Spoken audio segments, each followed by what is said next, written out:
Welcome back to our channel Nive Academy. I am Jyoti and your chemistry educator. 60 day challenge में आज हमारा second day है जिसमें हम बात करेंगे एरोमेटिसिटी के बारे में। लास्ट क्लास में हमने बात की थी एफ ब्लॉक एलिमेंट्स के बारे में। कॉन्सेप्ट हमारे एफ ब्लॉक के कंप्लीट हो गए थे, पीवाईक्यू रहते हैं अभी। तो नेक्स्ट क्लास में हम इसके पीवाईक्यू सॉल्व करेंगे। एक टॉपिक है हमारा माइक्रोस्टेट, उसके पीवाईक्यू और साथ में एफ ब्लॉक एलिमेंट्स के पीवाईक्यू हम नेक्स्ट क्लास में कवर कर लेंगे। आज की क्लास में हम बात करेंगे एरोमेटिसिटी के बारे में। यदि हम बात करें एरोमेटिसिटी चैप्टर के वेटेज की कि एग्जाम में इसके कितने मार्क्स से क्वेश्चन आते हैं, तो यहाँ पे हम कहें तो यहाँ पे मैक्सिमम से मैक्सिमम 2 मार्क्स से क्वेश्चन आते हैं। सिर्फ एक ही ईयर था 2016 जहाँ पे 4 मार्क्स का क्वेश्चन आया था। उसके अलावा जब भी यहाँ से क्वेश्चन बनता है सिर्फ और सिर्फ 2 मार्क्स का क्वेश्चन बनता है और हर बार क्वेश्चन यहाँ से आते भी नहीं है डायरेक्टली, ठीक है। बट करना इंपॉर्टेंट इसलिए है क्योंकि ये जब तक ऑर्गेनिक केमिस्ट्री का बेस हमारा सही नहीं होगा तब तक आगे की ऑर्गेनिक केमिस्ट्री हमारे लिए थोड़ी डिफिकल्ट हो जाएगी डायरेक्टली लगानी।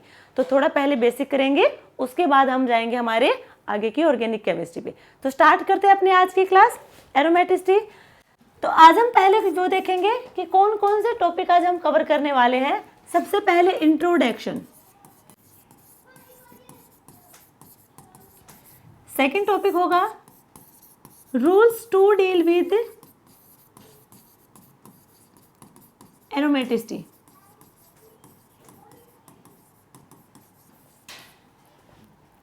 थर्ड होगा हमारे पास है types of pi electron system,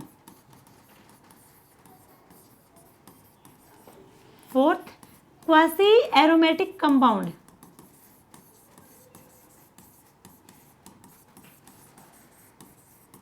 fifth aromaticity in fuse ring system,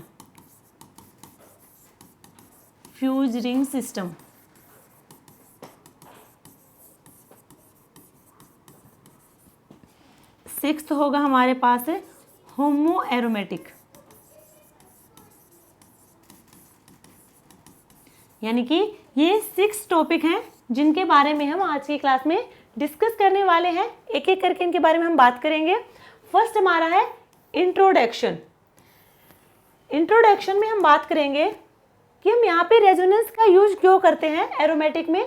सबसे पहले हम उसकी बात करेंगे। इंट्रोडक्शन देखो, हम यहाँ पे एग्जांपल लेंगे बेंजीन का, ठीक है, और बेंजीन का अनयूजुअल बिहेवियर उसके बारे में बात करेंगे। अनयूजुअल बिहेवियर ऑफ बेंजीन, कि जो बेंजीन रिंग है वो अनयूजुअल बिहेवियर शो क्यों करता है, उसके पीछे क्या रीजन है। देखो, जब भी हम बात करें किसी एल्कीन की, यानी कि कार्बन डबल बॉन्ड कार्बन की हम बात करें, और ये बेंजीन का स्ट्रक्चर होगा जहाँ पे अल्टरनेट पोजीशन पे डबल बॉन्ड प्रेजेंट होंगे। देखो, यदि बेंजीन नॉर्मल बिहेवियर शो करेगा उसका मतलब क्या है। जैसे एल्कीन है, एल्कीन नॉर्मल बिहेवियर शो करता है तो यहाँ पे क्या होती है, एडिशन रिएक्शन होती है। एल्कीन में नॉर्मल बिहेवियर में एडिशन रिएक्शन होती है। यहाँ पे कोई हाइड्रोजन आगे लगता है और वहाँ पे क्या होता है, यहाँ पे एडिशन हो जाती है। अब हम बात करें बेंजीन की, बेंजीन नॉर्मल बिहेवियर शो करता तो ये भी कैसे शो होता, एडिशन रिएक्शन करता।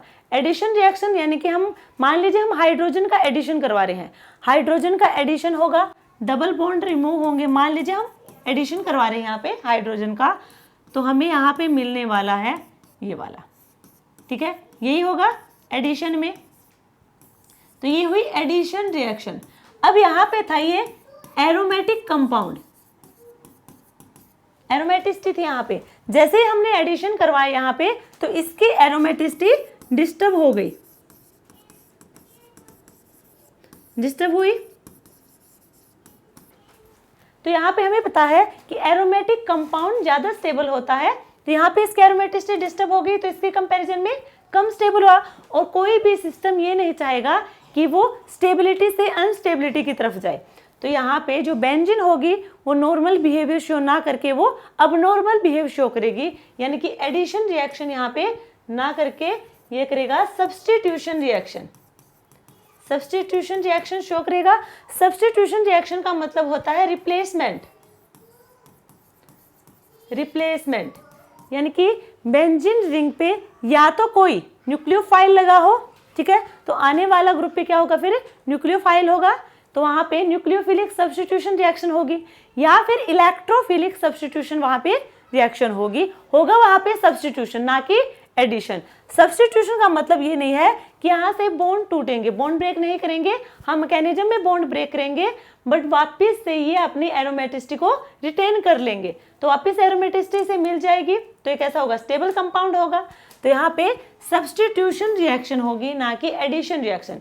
इसी वजह से बेंजीन रिंग हमारी अनयूजुअल बिहेवियर शो करती है। हमने बेंजीन का एग्जाम्पल क्यों लिया, यहाँ पे देखो, यहाँ पे हमने एग्जाम्पल लिया है बेंजीन का। अब बेंजीन की स्ट्रक्चर है ये कुछ इस टाइप से, अल्टरनेट पोजीशन पे डबल बॉन्ड यहाँ पे प्रेजेंट है, साथ में 6 कार्बन है, और हर कार्बन की हाइब्रिडाइजेशन होगी sp2, हर कार्बन की हाइब्रिडाइजेशन sp2 होगी।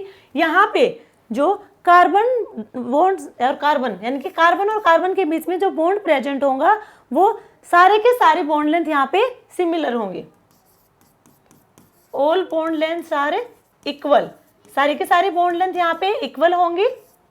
इसका मतलब है कि यहाँ पे जो ये डबल बॉन्ड प्रेजेंट है, ये जो पाई इलेक्ट्रॉन सिस्टम है, ये इनकी पोजीशन फिक्स नहीं है, यानी कि ये पूरे सिस्टम में सर्कुलेट होते रहेंगे, रोटेट करते रहेंगे फ्रीली, ठीक है।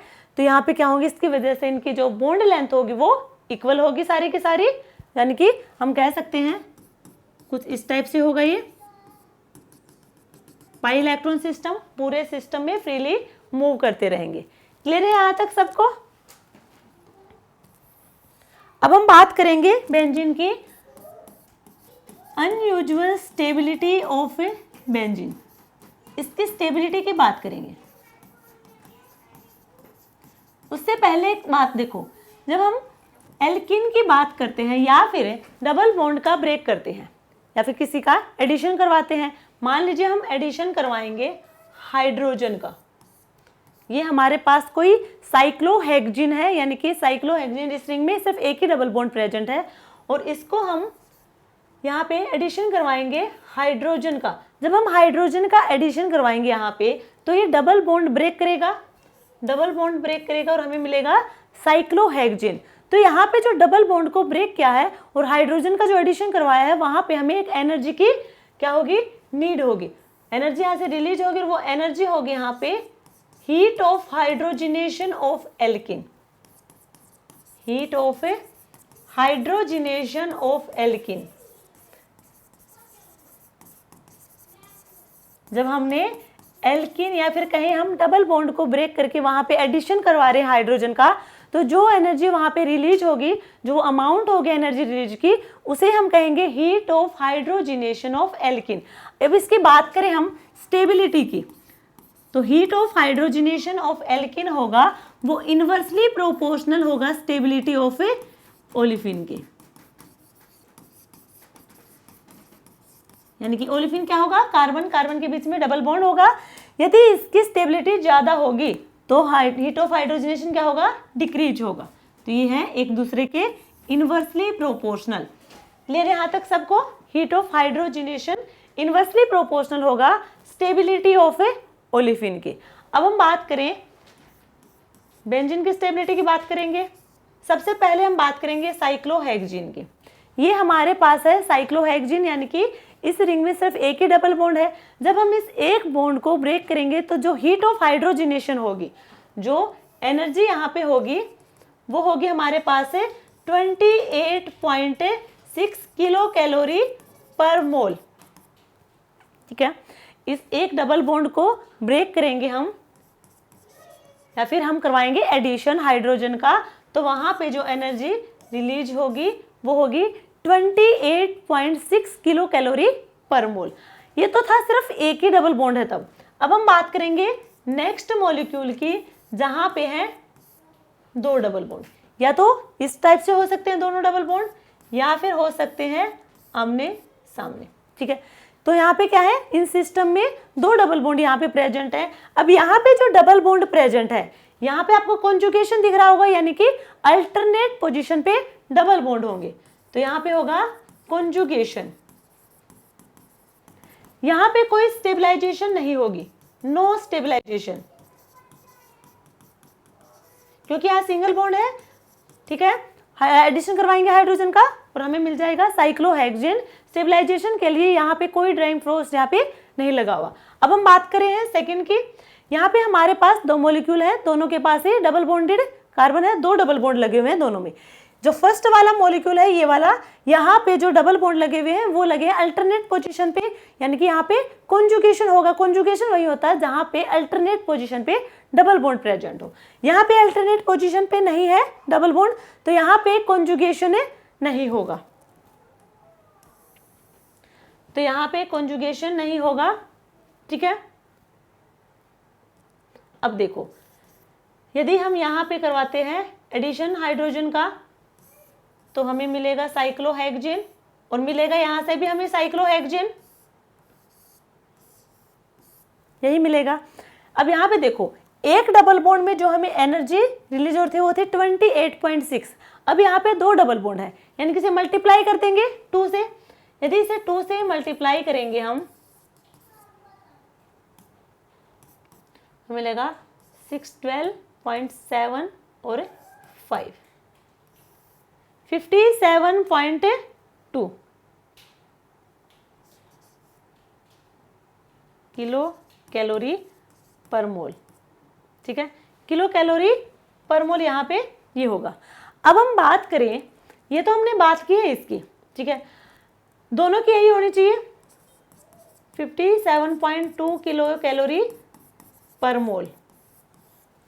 बट एक्चुअल में क्या होगा वो देखो, यहाँ पे तो हमारे पास कोई कॉन्जुगेशन नहीं है, ठीक है, बट यहाँ पे कॉन्जुगेशन प्रेजेंट है, इसकी वजह से ये क्या करेगा, स्टेबलाइज होगा।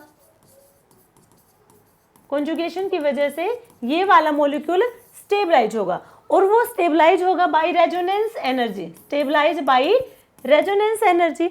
इसका मतलब क्या है, इसका मतलब ये है कि ये तो हमने कैलकुलेट किया है, ठीक है, इसकी एक्सपेरिमेंटल वैल्यू कुछ और होगी। जब उस एक्सपेरिमेंटल वैल्यू और कैलकुलेट वैल्यू को हम माइनस करेंगे तो हमें मिलेगा यहाँ पे रेजोनेंस एनर्जी।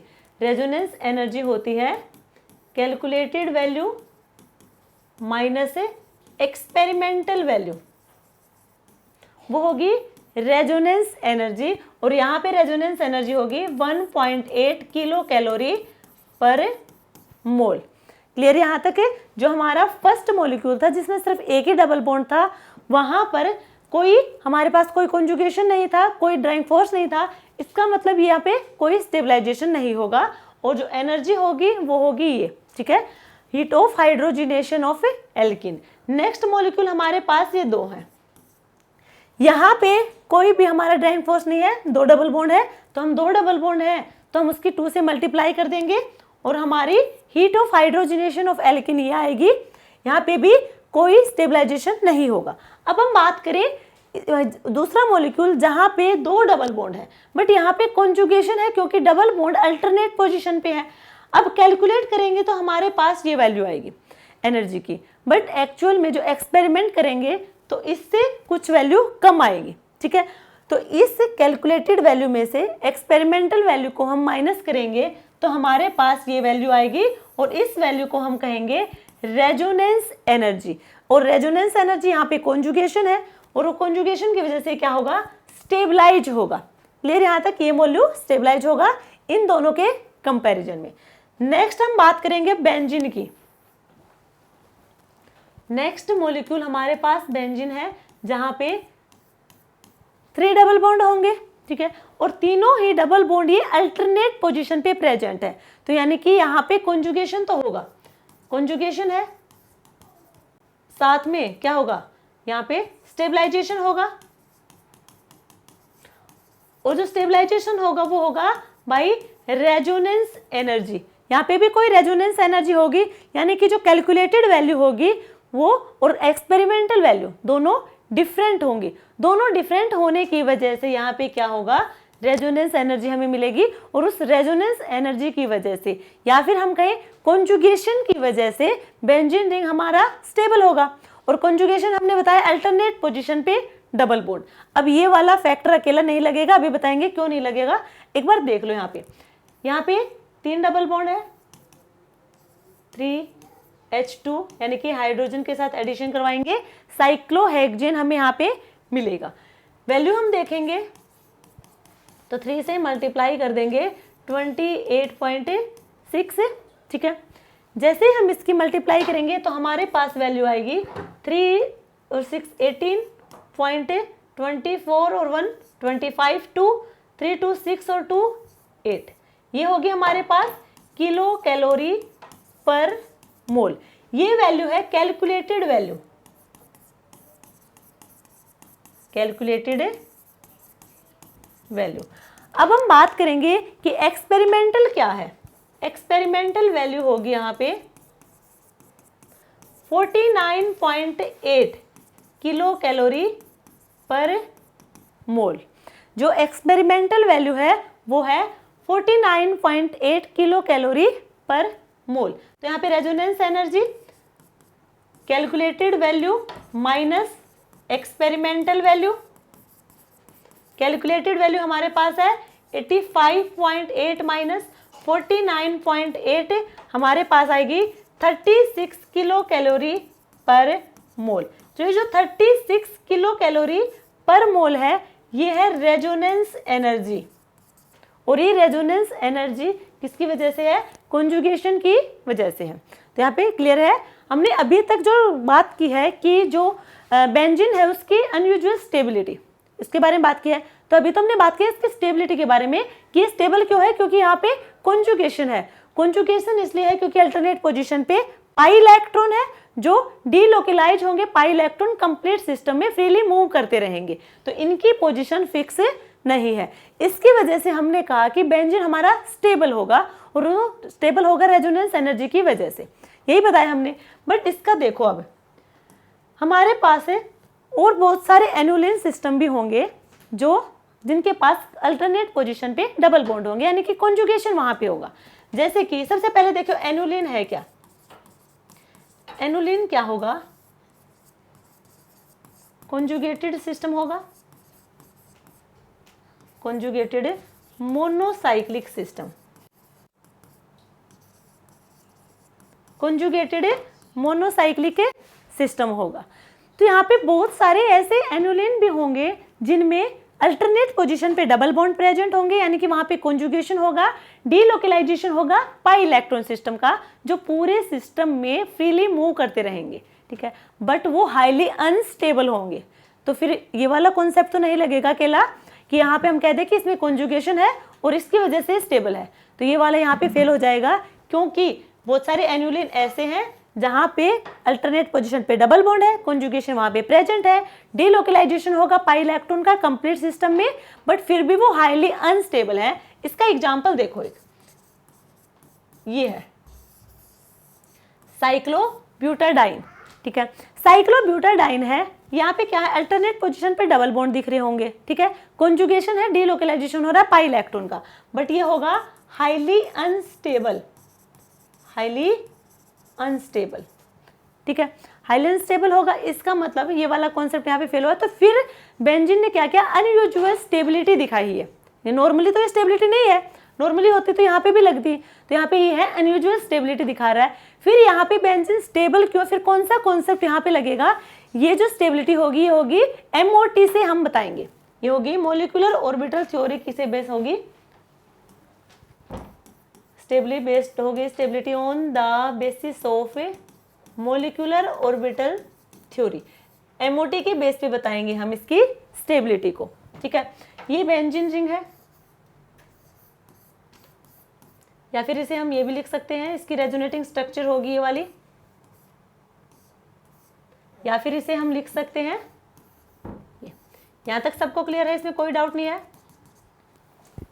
ये है इसकी रेजोनेटिंग स्ट्रक्चर दोनों, और ये होगी हाइब्रिड स्ट्रक्चर।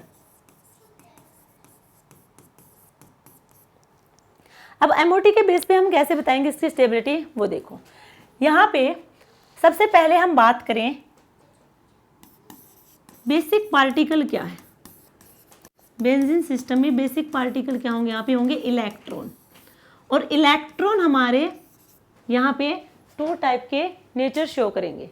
एक तो होगा पार्टिकल नेचर शो करेगा, और दूसरा वेव नेचर, यानी कि इलेक्ट्रॉन दोनों नेचर शो करता है, particle as well as wave nature. Wave nature में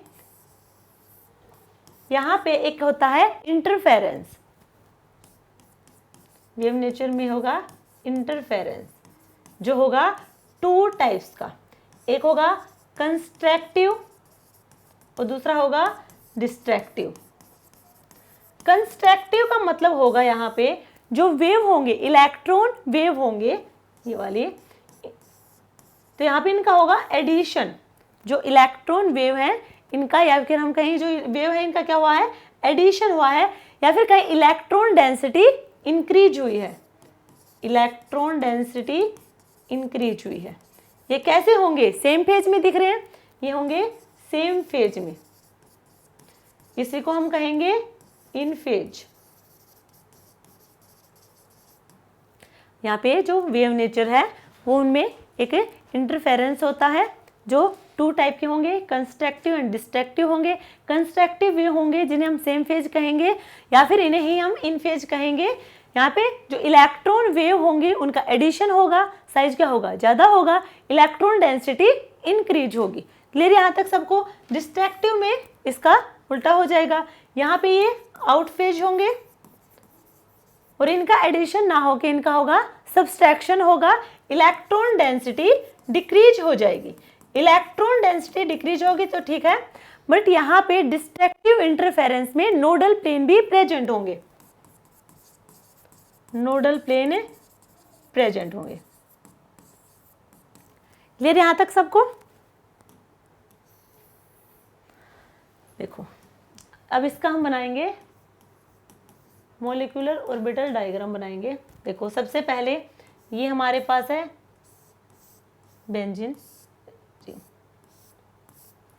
फर्स्ट स्टेज ये है। फर्स्ट स्टेप में हम बात करेंगे कि यदि अभी हमारे पास केस ये हो सकते हैं कि एक भी नोडल प्लेन पास ना हो यहाँ पे, यानी कि एक भी नोडल प्लेन प्रेजेंट ना हो बेंजीन में, एक प्रेजेंट हो नोडल प्लेन, जब कंडीशन हो दो प्रेजेंट हो या फिर तीन प्रेजेंट हो, तो सभी हम बात करेंगे कितने नोडल प्लेन यहाँ हो सकते हैं और हमें क्या मिलेगा। तो मॉलिक्यूलर ऑर्बिटल पे जाने से पहले देखो एटॉमिक ऑर्बिटल, एटॉमिक ऑर्बिटल सबको पता है एटॉमिक ऑर्बिटल के बारे में। अब हम इन्हीं से मिला के हम बनाएंगे मॉलिक्यूलर ऑर्बिटल के बारे में। तो एटॉमिक ऑर्बिटल जितने होंगे उतने ही हमारे मॉलिक्यूलर ऑर्बिटल होंगे, जितने ही number of atomic orbital is equal to number of molecular orbital. दोनों के नंबर सेम होंगे, जितने एटॉमिक नंबर होंगे और एटॉमिक ऑर्बिटल होंगे उतने ही मॉलिक्यूलर ऑर्बिटल होंगे। बट और मॉलिक्यूलर ऑर्बिटल टू टाइप के होंगे, एक तो होगा हमारा बॉन्डिंग मॉलिक्यूलर ऑर्बिटल, एक होगा एंटी बॉन्डिंग मॉलिक्यूलर ऑर्बिटल। ठीक है, ये बात है यहाँ पे। तो अब यहाँ पे देखो कि एक भी नोडल प्लेन ना हो, नो नोडल प्लेन, एक भी नोडल प्लेन यहाँ पे प्रेजेंट नहीं है, तो यहाँ पे अब बॉन्डिंग मॉलिक्यूलर ऑर्बिटल होंगे या फिर नॉन बॉन्डिंग होंगे या फिर एंटी बॉन्डिंग होंगे, कौन से यहाँ पे प्रेजेंट होंगे, तो सारे के सारे बॉन्डिंग होंगे। देखो यहाँ पे हमने बताया था ये बेंजीन रिंग है, बेंजीन रिंग है, 6 कार्बन है और हर कार्बन की हाइब्रिडाइजेशन होगी sp2। sp2 हाइब्रिडाइजेशन है, ये क्लियर है। यहाँ पे एक s ऑर्बिटल होगा और दो यहाँ p की ऑर्बिटल होंगे। p में कितने होते हैं 3 ऑर्बिटल, यानी कि एक अभी भी बाकी है, तो एक प्योर p ऑर्बिटल यहाँ पे प्रेजेंट होगा। ठीक है, तो एक एक यहाँ पे क्या होंगी, फिर इनकी ओवरलैपिंग होगी, इनकी होंगी ओवरलैपिंग।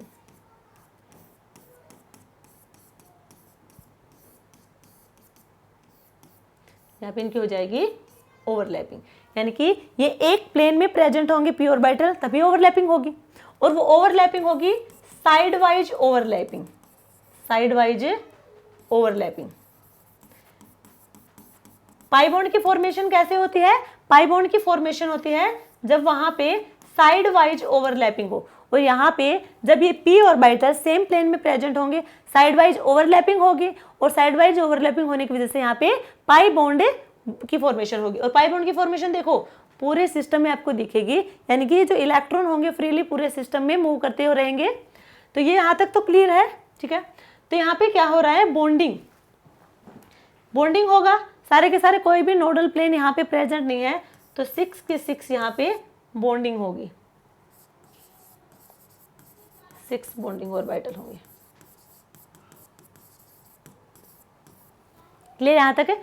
अब हम बात करें नेक्स्ट केस में क्या है, यदि एक नोडल प्लेन प्रेजेंट हो, नोडल प्लेन 1, तो ये हमने मान लिया एक नोडल प्लेन यहां से पास कर दिया, नोडल प्लेन है यहाँ पे,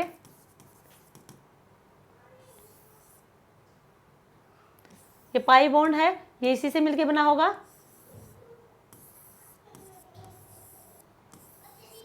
ठीक है। ये हमारे पी ऑर्बिटल, इन्हीं की साइड वाइज ओवरलैपिंग से ये पाई बॉन्ड हमारे बने थे।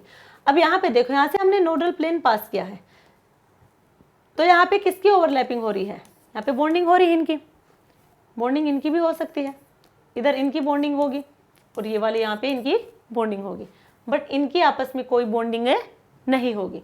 तो हम कह सकते हैं यहाँ पे कितनी बॉन्डिंग है, 1 2 3 4 बॉन्डिंग हो रही है, ठीक है, और 2 यहाँ पे एंटी बॉन्डिंग होगी, 4 बॉन्डिंग होगी, 2 एंटी बॉन्डिंग होगी।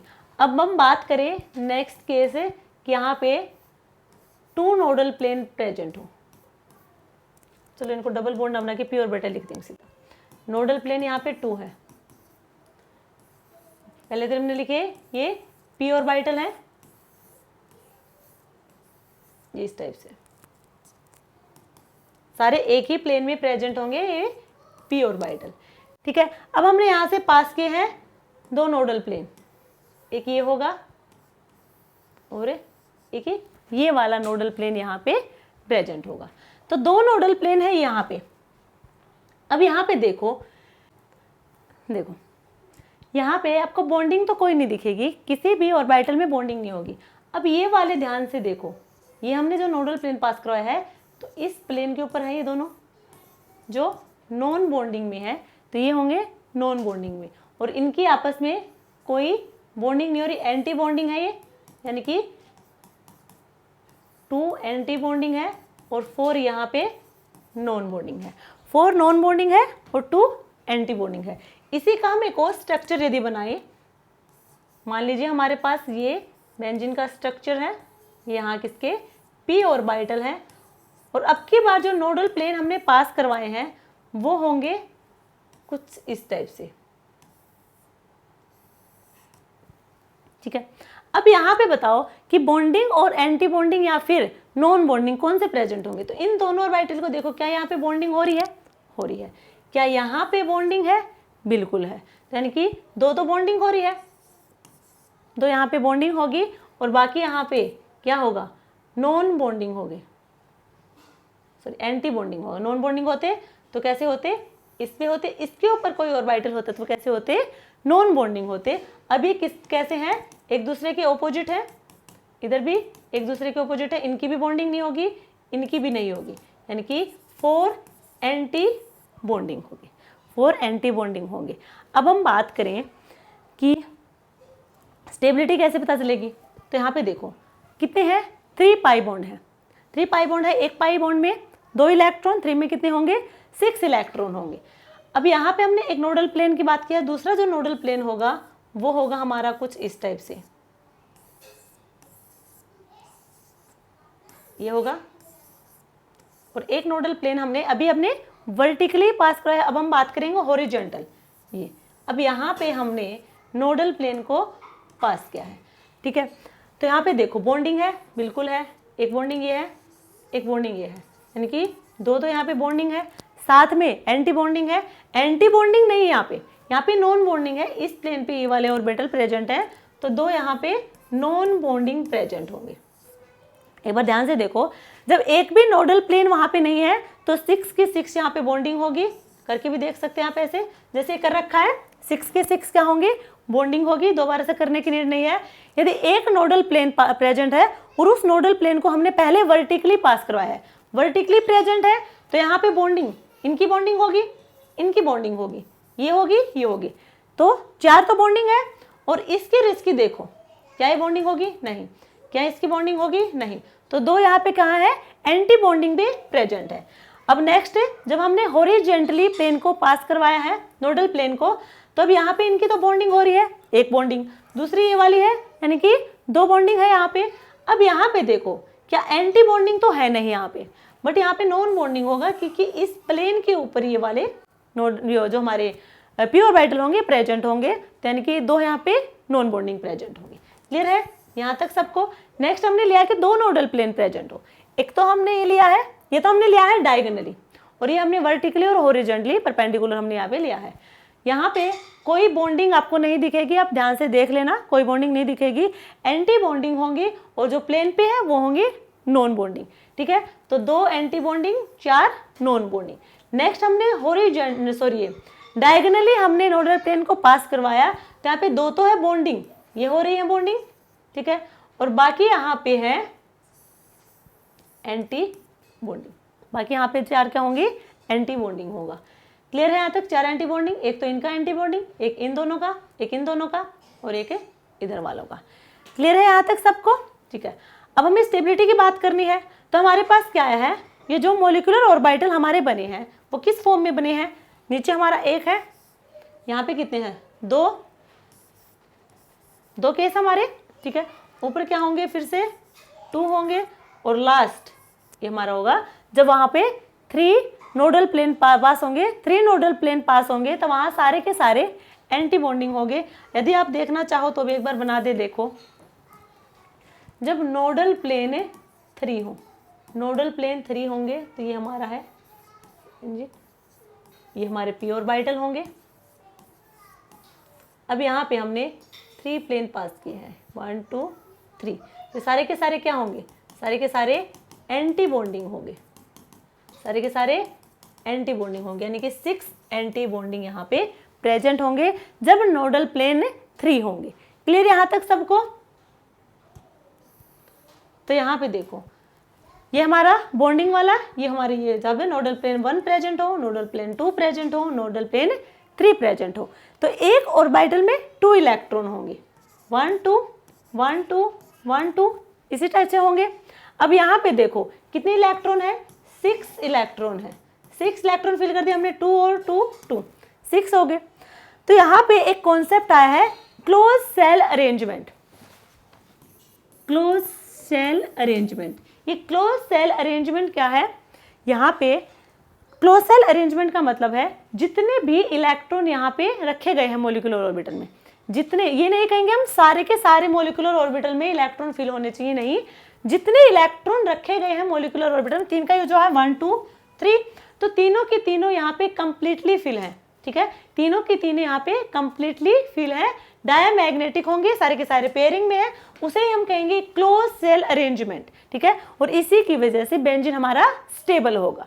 हम बात करेंगे साइक्लोब्यूटाडाइन की, तो साइक्लोब्यूटाडाइन का कंप्लीट स्ट्रक्चर चलो एक बार देख लेते हैं जल्दी से करेंगे। नेक्स्ट हमारा है साइक्लोब्यूटाडाइन, ये तो हमने बता दिया बेंजीन की स्टेबिलिटी के बारे में। बेंजीन स्टेबल यहाँ पे कॉन्जुगेशन की वजह से नहीं है, अल्टरनेट डबल बॉन्ड की वजह से नहीं है, ये स्टेबल है क्लोज सेल अरेंजमेंट की वजह से। एमओटी ने इसे एक्सप्लेन किया है। अब हम साइक्लोब्यूटाडाइन के बारे में बात करेंगे। साइक्लोब्यूटाडाइन, साइक्लोब्यूटाडाइन होगा ये, यहाँ पे भी कॉन्जुगेशन है, अल्टरनेट पोजीशन पे डबल बॉन्ड प्रेजेंट है। देखो यहाँ पे कितने हैं, 4 इलेक्ट्रॉन, 2 पाई बॉन्ड है, 4 इलेक्ट्रॉन है। देख सबसे पहले यदि हम बात करें इसकी स्ट्रक्चर कैसे ड्रॉ करेंगे हम,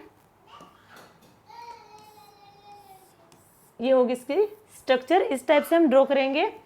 ठीक है, बॉटम में सिर्फ एक ही वर्टेक्स होना चाहिए, ये हम फ्रोस्ट डायग्राम में डिटेल में बात करेंगे। आप इतना याद रखो कि यहाँ पे सिर्फ एक ही वर्टेक्स बॉटम में होना चाहिए, यहाँ पे तो 2 हैं, 2 नहीं होंगे।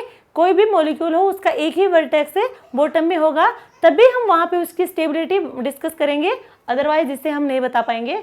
देखो यदि हम बात करें यहाँ पे नोडल प्लेन 0 हो, यदि नोडल प्लेन 0 है, ये यहाँ पे हमारे पास है साइक्लोब्यूटाडाइन, इसके पास यही पी ऑर्बिटल है, एक प्लेन में होने चाहिए, तभी वहां पे क्या होगा, हमारा पाई बॉन्ड की फॉर्मेशन होगी। एक भी प्लेन यहाँ पे पास नहीं है तो क्या होंगे, सारे के सारे यहाँ पे बॉन्डिंग होगी, 1 इनके बीच में भी होगी, 2 3 एंड 4, यहाँ पे होंगी 4 बॉन्डिंग, 4 बॉन्डिंग ऑर्बिटल होंगे। अब हम बात करें नॉन नोडल प्लेन होगा 1, यदि 1 नोडल प्लेन प्रेजेंट है तो यहाँ पे हमारे पास वही 2 केस हो सकते हैं, एक तो हम वर्टिकली देखें और एक हम देखें हॉरिजॉन्टली। वर्टिकल हम पास करवाएंगे तो ये होगा और हॉरिजॉन्टल हम प्लेन पास करवाएंगे तो इस टाइप से होंगे। तो यहाँ पे कोई बॉन्डिंग दिख रही है, कोई बॉन्डिंग नहीं होगी तो यहाँ पे क्या होगा, एंटी नॉन बॉन्डिंग होगी। ये किस पे होंगे, नॉन बॉन्डिंग पे होंगे। और यहाँ पे क्या कोई बॉन्डिंग होगी, नहीं होगी तो ये भी किस पे होंगे, नॉन बॉन्डिंग पे होंगे। ये भी किस पे, सारे के सारे नॉन बॉन्डिंग के होंगे। अब यदि हम बात करें नोडल प्लेन 2 प्रेजेंट हो, यदि 2 नोडल प्लेन प्रेजेंट है, देखो यदि 2 नोडल प्लेन प्रेजेंट होंगे तो ये होगा हमारे पास। अब ऐसे है तो क्या इनमें बॉन्डिंग होगी, नहीं। और क्या ये प्लेन पे है, प्लेन पे भी नहीं है, तो ये क्या होंगे, चारों के चारों एंटी बॉन्डिंग होगी। चारों के चारों क्या होंगे, एंटी बॉन्डिंग होंगे। तो मोलिकुलर ऑर्बिटल डायग्राम कुछ इस टाइप से है यहाँ पे। और यहाँ पे इलेक्ट्रॉन है 4 इलेक्ट्रॉन को हम रखेंगे 1 2 3 4 ऐसे ही रखेंगे।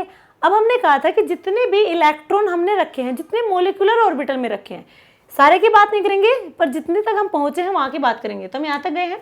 यहाँ पे अब ये पेयर में नहीं है, यहाँ पे कंप्लीटली फिल ऑर्बिटल नहीं है, ये है पार्शियली फिल्ड। तो यहाँ पे क्या होगा, क्लोज सेल अरेंजमेंट यहाँ पे अब्सेंट होगा और यहाँ पे ये होगा पैरामैग्नेटिक, पैरामैग्नेटिक होगा, तो इसलिए ये होगा हाईली अनस्टेबल। तो हम कह सकते हैं कि जो बेंजीन की स्टेबिलिटी है वो अल्टरनेट डबल बॉन्ड की वजह से या फिर कहीं कॉन्जुगेशन की वजह से या फिर हम कहीं रेजोनेंस एनर्जी की वजह से स्टेबिलिटी नहीं होगी उनकी, वहाँ पे स्टेबिलिटी होगी वहाँ पे हमारे जो ये क्लोज सेल अरेंजमेंट है इसकी वजह से, जो हम MOT से एक्सप्लेन किया है। और साइक्लोब्यूटाडाइन में क्लोज सेल अरेंजमेंट एब्सेंट होगा, इसकी वजह से ये हाईली अनस्टेबल है। यहाँ तक पॉइंट आपको क्लियर है। तो ये था हमारा फर्स्ट टॉपिक इंट्रोडक्शन का। अब हम बात करेंगे second, rules to deal with aromaticity. वो कौन से रूल होंगे जिससे हम किसी भी मॉलिक्यूल की एरोमेटिसिटी को एक्सप्लेन करेंगे। तो हमारे पास 3 रूल होंगे। फर्स्ट होगा हक्कल रूल, हक्कल रूल। सेकंड होगा हमारे पास है क्रैक्स रूल एंड थर्ड होगा फ्रोस्ट डायग्राम या फिर हम कहें फ्रोस्ट सर्कल या फिर रूल। ये 3 रूल है हमारे पास जिससे हम किसी भी मॉलिक्यूल की एरोमेटिसिटी के बारे में बात करेंगे। तो सबसे पहले हम बात करेंगे हक्कल रूल के बारे में। हक्कल रूल क्या है वो देखो।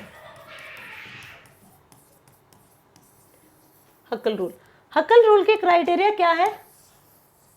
फर्स्ट होगा यहाँ पे ये साइक्लिक होना चाहिए, फर्स्ट यहाँ पे ये साइक्लिक होना चाहिए। सेकंड प्लेनर होना चाहिए।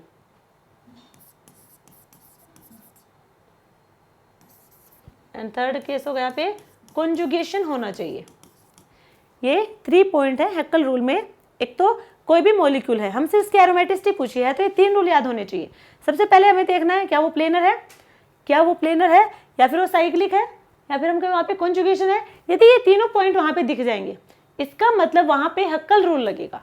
ये पॉइंट चेक करने के बाद हमें लगाना है हक्कल रूल। हक्कल रूल अप्लाई करेंगे तो हमें 2 चीज़ देखनी है, 2 बातें याद रखनी है। हक्कल रूल लगाएंगे तब जैसे ये कंडीशन फुलफिल हुई तो एक तो होगा हमारे पास 4n पाई इलेक्ट्रॉन सिस्टम और सेकंड होगा 4n+2 पाई इलेक्ट्रॉन सिस्टम। सबसे पहले मॉलिक्यूल को देखते ही हमें ये रूल लगाने हैं। जैसे ही ये वाली कंडीशन फुलफिल हो गई उसके बाद हमें देखना है क्या वो मॉलिक्यूल 4n पाई इलेक्ट्रॉन सिस्टम है या फिर 4n+2 पाई इलेक्ट्रॉन सिस्टम है। n हमारा यहाँ पे 1 2 3 कुछ भी हो सकता है, ठीक है। तो ये हमारे पास है। यदि वो 4n पाई इलेक्ट्रॉन सिस्टम है इसका मतलब है वो मॉलिक्यूल हमारा एंटी एरोमेटिक है। यदि वहां पे 4n+2 पाई इलेक्ट्रॉन सिस्टम है इसका मतलब वहां पे एरोमेटिक सिस्टम है, वो कंपाउंड हमारा एरोमेटिक होगा। यदि इनमें से कोई एक कंडीशन फुलफिल नहीं करता, मान लीजिए वो प्लेनर नहीं है, साइक्लिक है, ठीक है, वो प्लेनर नहीं है। प्लेनर का मतलब होगा sp2 हाइब्रिडाइजेशन। जितने भी जो रिंग होगी हमारी, जो साइक्लिक स्ट्रक्चर होगी, उसमें जितने भी कार्बन होंगे उन सभी कार्बन की sp2 हाइब्रिडाइजेशन होनी चाहिए, तभी वो प्लेनर होगा। कॉन्जुगेशन का मतलब है अल्टरनेट पोजीशन पे डबल बॉन्ड प्रेजेंट हो और साइक्लिक यानी कि साइक्लिक फॉर्म में हो, ओपन चेन होनी चाहिए, वो क्लोज चेन की क्लोज रिंग की फॉर्म में प्रेजेंट होना चाहिए, ठीक है। और यदि ये वाली कंडीशन इनमें से कोई फुलफिल नहीं हो रही, इसका मतलब वो क्या होगा, नॉन एरोमेटिक होगा। नॉन एरोमेटिक क्या है, नॉन एरोमेटिक मिलके बना है नॉट एरोमेटिक, सॉरी एक मिनट, नॉन एरोमेटिक का मतलब होगा कि इनमें से कोई एक कंडीशन फुलफिल ना करे। एक सेकेंड नेम हमारे पास है नॉट एरोमेटिक। नॉट एरोमेटिक का मतलब होगा कि वो एरोमेटिक नहीं है, उसके अलावा बाकी कोई भी हो सकता है। Anti aromatic plus non aromatic, ठीक है। Anti aromatic plus non aromatic. मान लीजिए हमारे पास कोई बहुत सारे मॉलिक्यूल गिवन है, उनमें से हमसे पूछ लिया कि इनमें से नॉट एरोमेटिक कौन से हैं, तो नॉट एरोमेटिक पूछा, इसका मतलब वहाँ पे हमें एंटी एरोमेटिक और नॉन एरोमेटिक दोनों को बताना है। एरोमेटिक को छोड़ के बाकी सारों को बताना है, वो नॉट एरोमेटिक में चले जाएंगे। क्लियर यहाँ तक सबको? ये था हमारा हक्कल रूल। सेकंड हमारे पास है क्रेक्स रूल। क्रेक्स रूल की कंडीशन क्या है, फर्स्ट होगी, ये होगा पॉलीसाइक्लिक। पॉलीसाइक्लिक यानी एक से ज्यादा रिंग होंगे, तभी वहां पे हम क्रेक्स रूल लगाएंगे। अदरवाइज यदि एक ही रिंग है तो वहां पे हम क्रेक्स रूल ना लगा के हक्कल रूल लगाएंगे, ठीक है। एक से ज्यादा रिंग है तो पॉलीसाइक्लिक है, वहां पे होगा क्रेक्स रूल। सेकंड पॉइंट है, वहां पे जो भी रिंग होंगी, दो है, दो से ज्यादा है, वो कैसे होनी चाहिए, नॉन बेंजिनोइड। बेंजिनोइड वो होंगी जहां पे हमारे पास है बेंजीन स्ट्रक्चर हो, ठीक है। यदि नॉन बेंजिनोइड होंगे वहां पे, तभी वहां पे क्रेक्स रूल लगेगा। थर्ड कंडीशन होगी यहाँ पे C2 एक्सिस होनी चाहिए। C2 एक्सिस वहां पे होनी चाहिए। यदि ये तीनों कंडीशन वहां पे हैं उस मॉलिक्यूल में, तो हम लगाएंगे क्रेक्स रूल को। जैसे कि ये हमारे पास है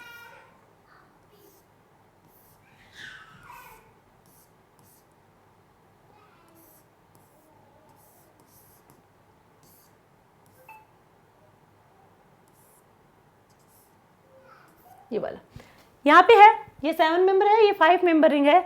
तो क्या यहाँ पे आपको दिख रहा है कोई भी बेंजीन है? नहीं है।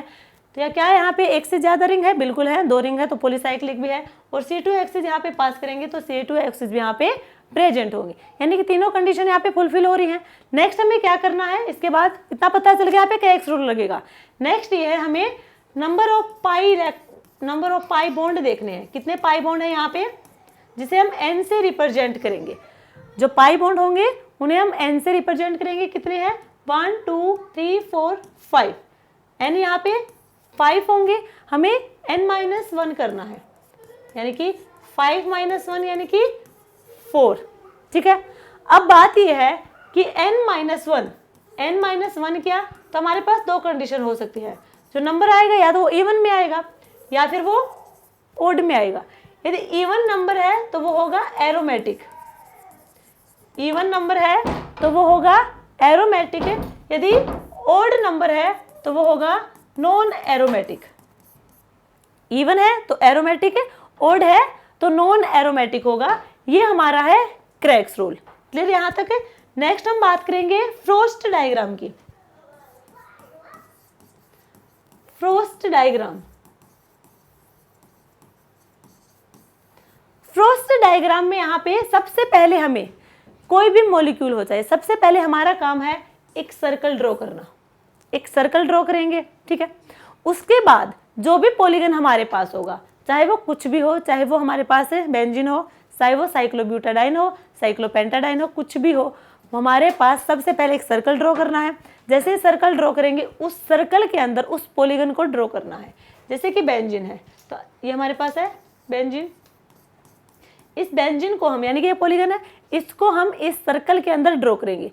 अब कंडीशन क्या है इसके अंदर ड्रॉ करने की, जो ये नीचे वाला पोर्शन है, लोअर पार्ट हमारा, यहाँ पे सिर्फ और सिर्फ इस पॉलीगन का एक ही वर्टेक्स लगना चाहिए, एक से ज्यादा बॉटम में नहीं होने चाहिए। तो इसको हम यहाँ पे क्या है, एक ही है, तो इसे इस फॉर्म में लिख सकते हैं इस टाइप से,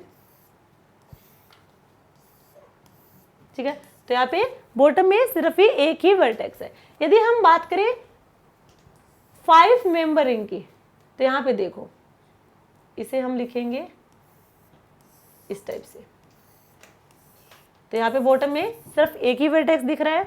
यदि हम बात करें 4 मेंबर की, ये देखो इसे हम ऐसे करेंगे, यहाँ पे बॉटम में सिर्फ एक ही वर्टेक्स है, तो बॉटम में सिर्फ एक ही वर्टेक्स होना चाहिए और एक में कितने इलेक्ट्रॉन, 2 इलेक्ट्रॉन, ये होंगे ऐसे। तो यहाँ पे कितने पाई इलेक्ट्रॉन है, यहाँ पे 3 पाई बॉन्ड है, यानी कि 6 इलेक्ट्रॉन है, 2 4 6, ये हमारा 5 मेंबर होगा। ये यदि यहाँ पे नेगेटिव चार्ज है तो 6 इलेक्ट्रॉन हो जाएंगे, यदि यहाँ पे पॉजिटिव चार्ज है तो 4 इलेक्ट्रॉन हो जाएंगे। उसके अकॉर्डिंग हम यहाँ पे इनमें इलेक्ट्रॉन फिल कर देंगे। क्लियर है। अब यहाँ पे क्या है, 6 मेंबर रिंग है, यहाँ से एक लाइन ड्रॉ की हमने, बिल्कुल सेंटर से एक लाइन ड्रॉ करी, यानी कि यदि इस लाइन पे कोई है तो वो होंगे नॉन बॉन्डिंग, नॉन बॉन्डिंग से नीचे होंगे बॉन्डिंग मोलिकुलर ऑर्बिटल, इससे ऊपर होंगे एंटी बॉन्डिंग मोलिकुलर ऑर्बिटल, और इस लाइन पे यदि कोई ऑर्बिटल है तो वो होंगे नॉन बॉन्डिंग वाले। अब जैसे कि ये है, यहाँ से एक लाइन ड्रॉ करेंगे हम, ये कैसे होंगे, दोनों ऑर्बिटल हमारे होंगे नॉन बॉन्डिंग वाले, यह होगा बॉन्डिंग, ये होंगे एंटी बॉन्डिंग मोलिकुलर ऑर्बिटल। ये हमारा 4 मेंबर की हमने रिंग ली है, 2 pi electron, sorry pi bond है, 4 इलेक्ट्रॉन, 2 3 4, ठीक है। अब यहाँ पे हमने बताया था जितने भी हमने यहाँ पे मोलिकुलर ऑर्बिटल का यूज किया है इलेक्ट्रॉन फिल करने के लिए, 3 का क्या, और 3 के 3 क्या है, कंप्लीटली फिल है।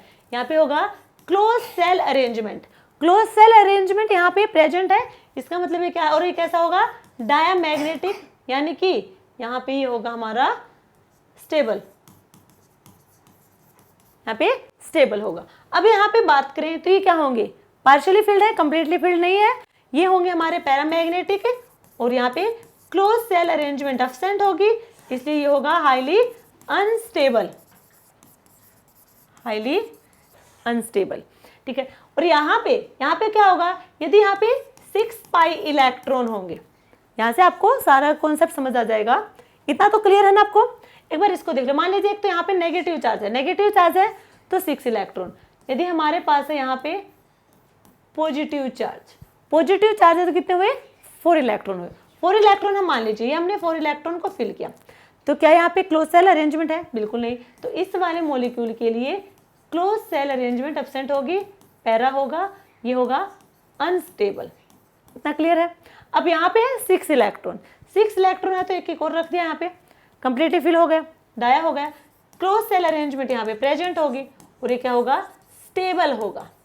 अब यहीं पे हम फ्रोस्ट डायग्राम में आपको हक्कल रूल के बारे में बता रहे हैं। देखो हक्कल रूल में हमने कहा था साइक्लिक होना चाहिए, ठीक है। अब इस मॉलिक्यूल को देखो, क्या ये साइक्लिक दिख रहा है, बिल्कुल साइक्लिक है। क्या यहाँ पे अल्टरनेट पोजीशन पे डबल बॉन्ड है, बिल्कुल, यानी कॉन्जुगेशन भी है, प्लेनर है, सारे के सारे कार्बन यहाँ पे sp2 हाइब्रिडाइजेशन के होंगे, यानी कि प्लेनर भी है यहाँ पे। अब हमें बात करनी है यहाँ पे कि इतना हमें समझ आ गया कि हक्कल रूल लगेगा। हक्कल रूल के बाद नेक्स्ट था, क्या यहाँ पे 4n पाई इलेक्ट्रॉन होंगे या फिर 4n+2 पाई इलेक्ट्रॉन होंगे। यहाँ पे कितने हैं पाई बॉन्ड, 3 पाई बॉन्ड है, यानी कि कितने इलेक्ट्रॉन है यहाँ पे, 6 इलेक्ट्रॉन है। n को यदि हम यहाँ पे 1 ले, n 1 है तो यहाँ पे क्या होगा, 4 × 1 + 2 यानी कि 6, ये वाली कंडीशन फुलफिल कर रहा है, ये वाली 4n+2 इलेक्ट्रॉन को फुलफिल कर रहा है। इसका मतलब क्या है, ये तो हमने बताया था एंटी एरोमेटिक होगा, और ये होगा एरोमेटिक। इसका मतलब क्या है, ये वाली कंडीशन फुलफिल कर, इसका मतलब एरोमेटिक, और हमें पता है एरोमेटिक कंपाउंड सबसे ज्यादा स्टेबल होते हैं। यदि हम स्टेबिलिटी ऑर्डर की बात करें, सबसे ज्यादा aromatic compound stable, then non aromatic, और सबसे कम स्टेबल होगा हमारा एंटी एरोमेटिक, या फिर कहीं हाईली अनस्टेबल है एंटी एरोमेटिक। क्लियर यहाँ तक है, ये वाला समझ आया, फ्रोस्ट डायग्राम में ही हक्कल रूल। नेक्स्ट हम बात करें, ये देख लो हमारा 4 मेंबर वाला। यहाँ पे हमने वैसे फ्रोस्ट डायग्राम से भी बता दिया, क्लोज सेल अरेंजमेंट की जो हमने उससे भी बता दिया कि ये हाईली अनस्टेबल है। अब हम बात करें यहाँ पे हक्कल रूल की। सबसे पहले देखो ये वाला स्ट्रक्चर है, देखो यहाँ पे अल्टरनेट पोजीशन पे डबल बॉन्ड प्रेजेंट है, यानी कि कॉन्जुगेशन है, साइक्लिक है, प्लेनर भी है, सारे कार्बन sp2 के हैं।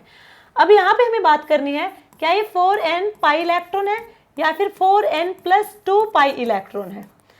कितने इलेक्ट्रॉन है यहाँ पे? 4 इलेक्ट्रॉन है। 4 इलेक्ट्रॉन है। अब यहाँ पे देखो, यदि हम यहाँ पे n को 1 ही तो रख सकते हैं, 0 भी मान लीजिए, हम n को 0 रख दिया, n को हमने 0 रख दिया +2, तो क्या होगा यहाँ पे 2 पाई इलेक्ट्रॉन, बट ये तो 4 पाई इलेक्ट्रॉन है, 1 रखेंगे तो यहाँ पे 6 हो जाएंगे, तो ये वाला तो होगा नहीं। अब हम बात करें 4n पाई इलेक्ट्रॉन, n1 रखा हमने यहाँ पे, 4 × 1 = 4 पाई इलेक्ट्रॉन हुआ, और यही है ये 4 पाई इलेक्ट्रॉन। हमने कहा था जो 4n पाई इलेक्ट्रॉन रूल को फॉलो करेगा तो वो होगा एंटी एरोमेटिक। इसका मतलब ये क्या है? एंटी एरोमेटिक, और एंटी एरोमेटिक होगा हाईली अनस्टेबल। इसका मतलब ये क्या है? Highly unstable. और यही हमने बताया था फ्रोस्ट डायग्राम से, और यही हमने पहले बताया था जब बेंजीन के साथ कंपैरिजन करवाया था कि क्लोज सेल अरेंजमेंट यहाँ पे पॉसिबल नहीं है, एब्सेंट है, इसकी वजह से ये हाईली अनस्टेबल होगा। तो जो हक्कल रूल होगा वो क्वांटिटेटिव प्रोसेस होगी, जो फ्रोस्ट डायग्राम होगा वो क्वालिटेटिव प्रोसेस होगी। और फ्रोस्ट डायग्राम से ही हमें किसी मॉलिक्यूल की स्टेबिलिटी के बारे में पता चलेगा, वही हम एमओटी में यूज करते हैं। क्लियर है यहाँ तक सबको? तो हमारे 2 टॉपिक कंप्लीट हुए। नेक्स्ट हमारा है types of pi electron system. Pi electron system. अब यहाँ पे जो हम पाई इलेक्ट्रॉन सिस्टम की बात करेंगे तो देखो कितने पाई इलेक्ट्रॉन सिस्टम की, 2 पाई इलेक्ट्रॉन से 18 पाई इलेक्ट्रॉन सिस्टम की हम यहाँ पे बात करने वाले हैं। तो सबसे पहले हम बात करेंगे 2 पाई इलेक्ट्रॉन की। 2 पाई इलेक्ट्रॉन सिस्टम। देखो 2 पाई इलेक्ट्रॉन सिस्टम यानी कि यहाँ पे 4n पाई इलेक्ट्रॉन या फिर 4n+2 पाई इलेक्ट्रॉन। वैसे बार बार हमने करने की नीड है नहीं, इतना याद रखना 4n pi electron anti aromatic है, ठीक है। यहाँ पे n1 0 तो होगा नहीं, यहाँ पे 0 होगा, क्योंकि 0 रखने पे तो 0 ही हो जाएगा पूरा। 1 2 3 यानी कि 4 की टेबल 16 20 इतने इलेक्ट्रॉन होंगे, पाई इलेक्ट्रॉन, वो तो होंगे हमारे एंटी एरोमेटिक में, यानी कि जो डबल बॉन्ड होंगे उनको हमें काउंट करना है। एक डबल बॉन्ड में 2 हमारे इलेक्ट्रॉन होंगे, और वो देखना हमें यदि 4 इलेक्ट्रॉन है, 8 इलेक्ट्रॉन है, 12 है, 16 है, 20 है, तो वो होंगे हमारे एंटी एरोमेटिक। यदि यहाँ पे रखेंगे हम n की वैल्यू 0 1 2 3, तो यहाँ पे हमें मिलेंगे 2 पाई इलेक्ट्रॉन, 2 6 10 14 और 18। यदि ये वाले पाई इलेक्ट्रॉन सिस्टम आपको दिखे तो ये होंगे एरोमेटिक वाले। क्लियर है? तो एक बार हम एक एक करके डिस्कस कर लेते हैं, थोड़े एग्जांपल देख लेते हैं। 2 पाई इलेक्ट्रॉन, 2 पाई इलेक्ट्रॉन यानी कि ये कैसा होगा? एरोमेटिक होगा। एरोमेटिक देखो, उससे पहले हमें हक्कल रूल की सारी कंडीशन देखनी है। वो साइक्लिक होना चाहिए, प्लेनर होना चाहिए, कॉन्जुगेशन होना चाहिए। उसके बाद जो कंडीशन आती है 4n पाई इलेक्ट्रॉन और 4n+2 पाई इलेक्ट्रॉन, तब हम ये वाली कंडीशन देखेंगे। यदि वहां पे 2 पाई इलेक्ट्रॉन है तो वो होंगे एरोमेटिक कंपाउंड। देखो यदि ये वाली कंडीशन फुलफिल नहीं हो रही तो यहाँ पे एंटी एरोमेटिक तो होगा नहीं, एंटी एरोमेटिक तो होगा नहीं। यदि 2 पाई इलेक्ट्रॉन सिस्टम है, ये देख लिया आप लोगों ने, तो वो एरोमेटिक होगा। एंटी एरोमेटिक कभी नहीं होगा 2 पाई इलेक्ट्रॉन सिस्टम। यदि मान लीजिए 2 पाई इलेक्ट्रॉन सिस्टम दिख रहा है, बट वहां पे आपको दिख रहा है कि वो प्लेनर नहीं है या फिर वहां पे कॉन्जुगेशन नहीं है, तो वो नॉन एरोमेटिक हो सकता है, वो नॉन एरोमेटिक हो सकता है, बट एंटी एरोमेटिक कभी नहीं होगा। क्लियर है? इसके एग्जाम्पल देखेंगे हम। ये एग्जाम्पल है एक, तो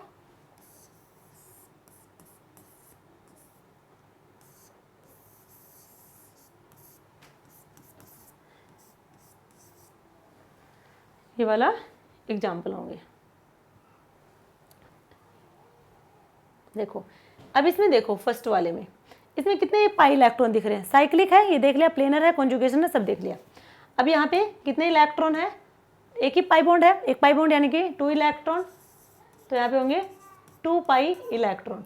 2 पाई इलेक्ट्रॉन है, इसका मतलब क्या है? ये एरोमेटिक है।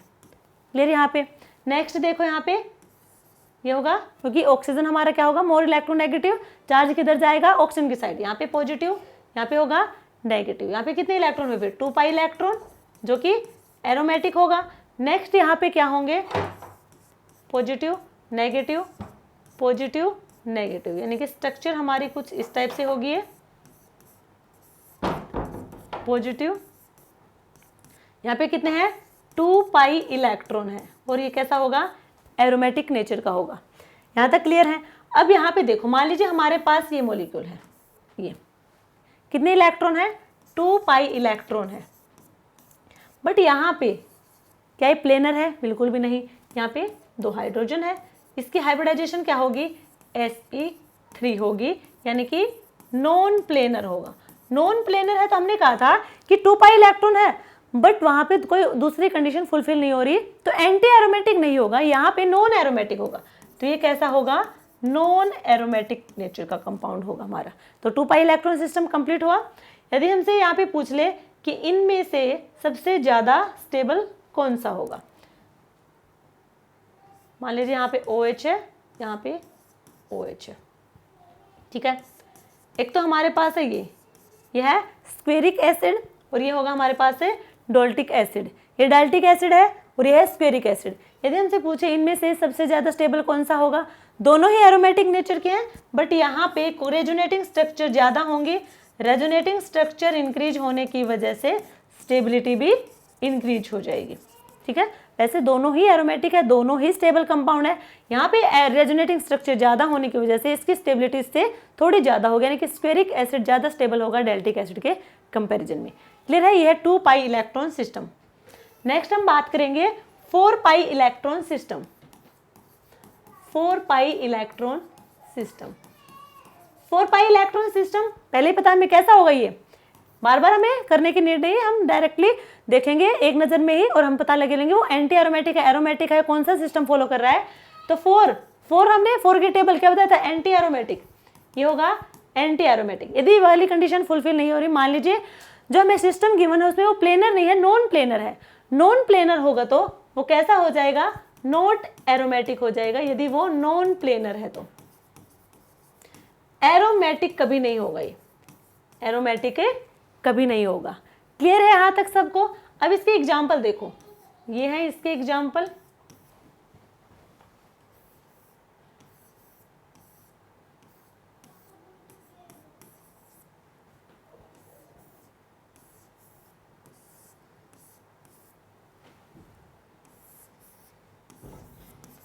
BH,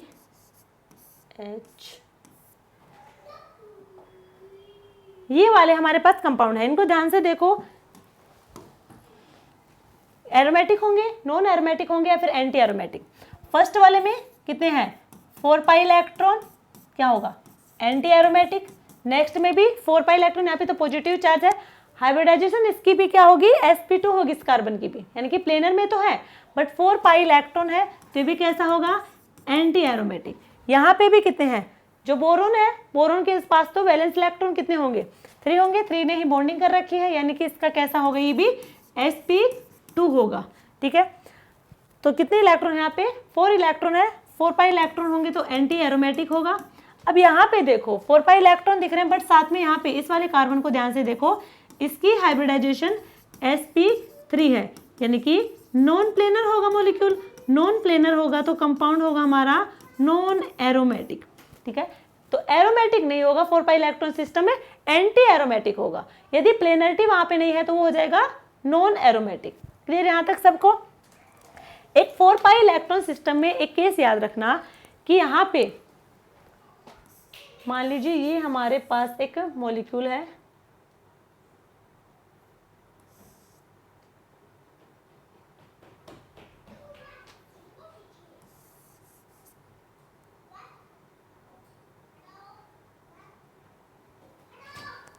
ये हमारे पास एक मॉलिक्यूल है। यदि हम इसे क्या करें प्रिकर्सर बनाए, हमें पता है क्या है हमारे पास है यहाँ पे जो हमारी sp3 हाइब्रिडाइजेशन होगी, sp3 हाइब्रिडाइजेशन की वजह से नॉन प्लेनर होगा, यानी कि नॉन एरोमेटिक होगा।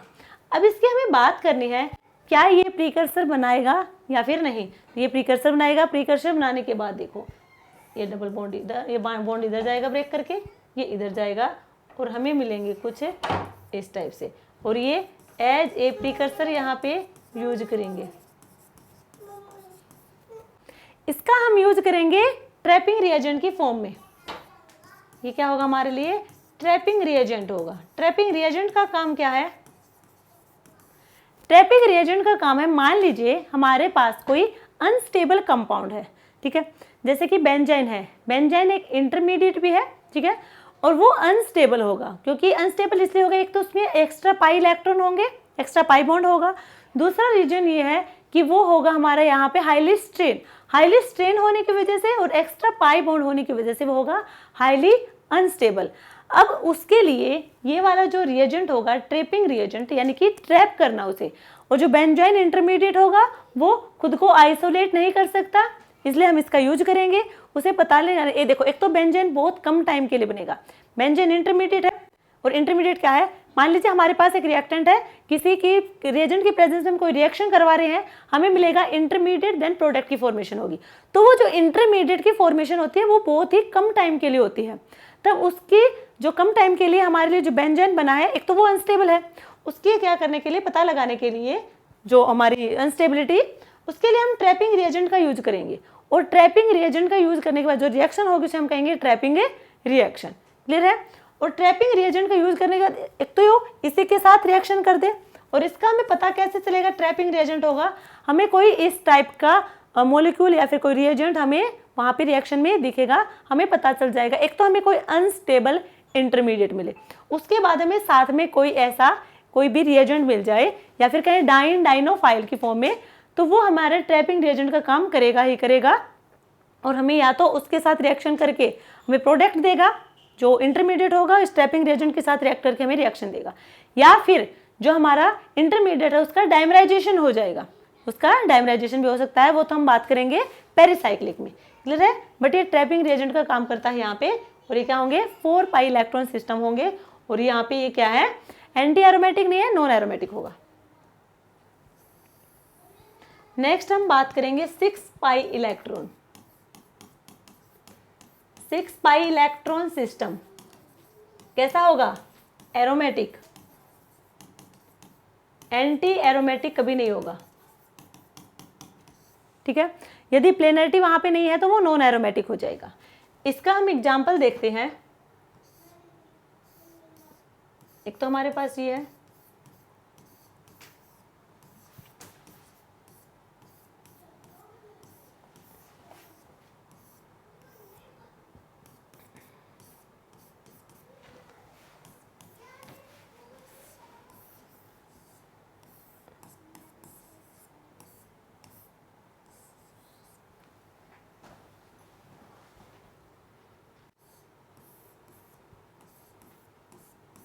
एक हमारे पास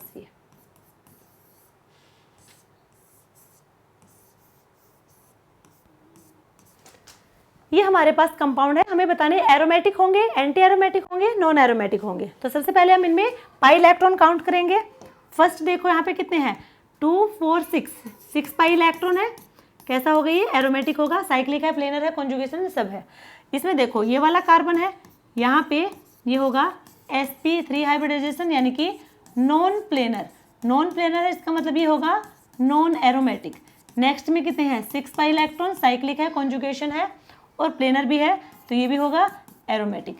नेक्स्ट वाले में नाइट्रोजन के ऊपर लोन पेयर प्रेजेंट होंगे। क्या ये लोन पेयर कॉन्जुगेशन में पार्टिसिपेट करेंगे? बिल्कुल नहीं करेंगे, क्योंकि इसी के साथ क्या है? Double bond. तो ये वाले इलेक्ट्रॉन अब लोन पेयर में कॉन्जुगेशन में पार्टिसिपेट नहीं करेंगे। ये लोन पेयर होंगे नॉन हक्कल लोन पेयर, जो कॉन्जुगेशन में पार्टिसिपेट नहीं करते। इलेक्ट्रॉन होंगे 6 पाई इलेक्ट्रॉन, एरोमेटिक होंगे। नेक्स्ट दोनों ही नाइट्रोजन के लोन पेयर यहाँ पे काउंट नहीं होंगे, कॉन्जुगेशन में पार्टिसिपेट नहीं करेंगे, ये भी होंगे नॉन हक्कल लोन पेयर। तो यहाँ पे कितने हैं? 6 पाई इलेक्ट्रॉन, ये होगा एरोमेटिक। यहाँ पे कितने होंगे? 2 4 6 पाई इलेक्ट्रॉन, ये होगा हमारे पास एरोमेटिक। क्लियर है? डायरेक्टली देख के पता चल जाएगा सीधा सीधा कि एरोमेटिक है, नॉन एरोमेटिक है, एंटी एरोमेटिक है। ये होता हमारा 6 पाई इलेक्ट्रॉन। अब हम बात करेंगे 8 पाई इलेक्ट्रॉन के बारे में। 8 पाई इलेक्ट्रॉन सिस्टम 4 की टेबल क्या होगा? एंटी एरोमेटिक होगा, यानी कि एरोमेटिक नहीं होगा, ठीक है। यदि कोई कंडीशन फुलफिल नहीं हो रही तो नॉन एरोमेटिक हो जाएगा।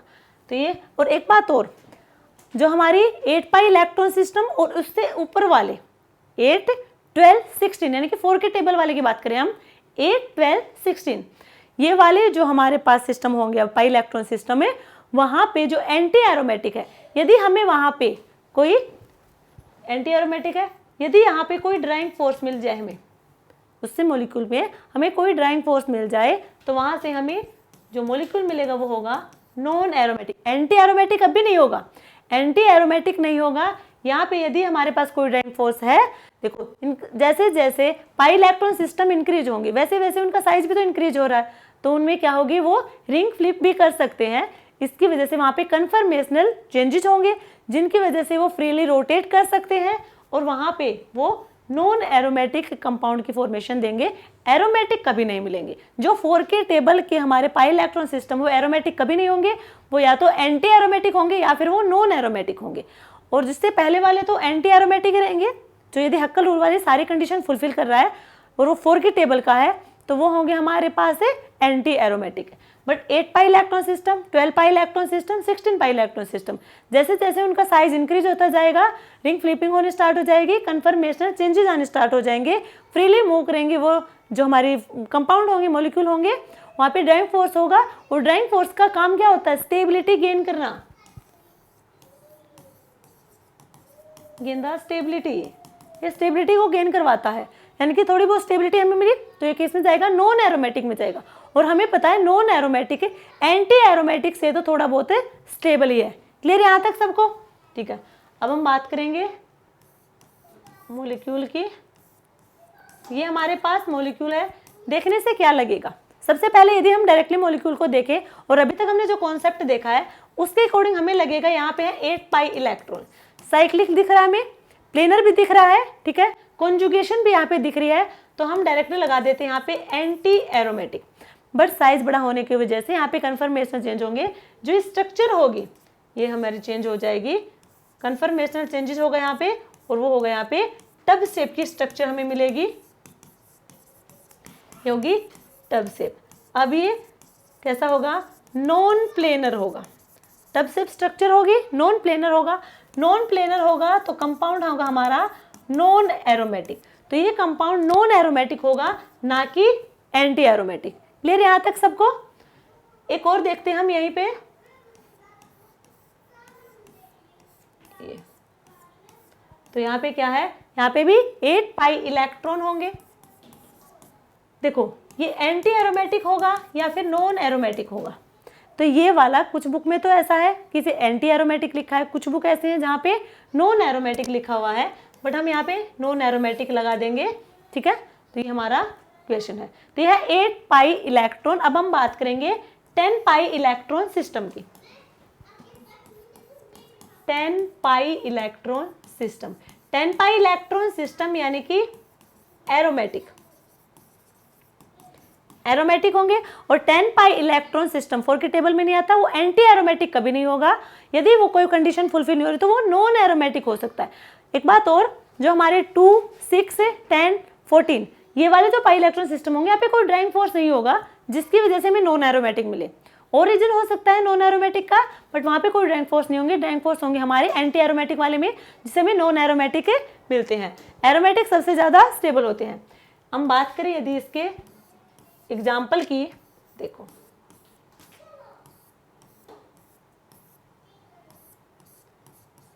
हाइड्रोजन है,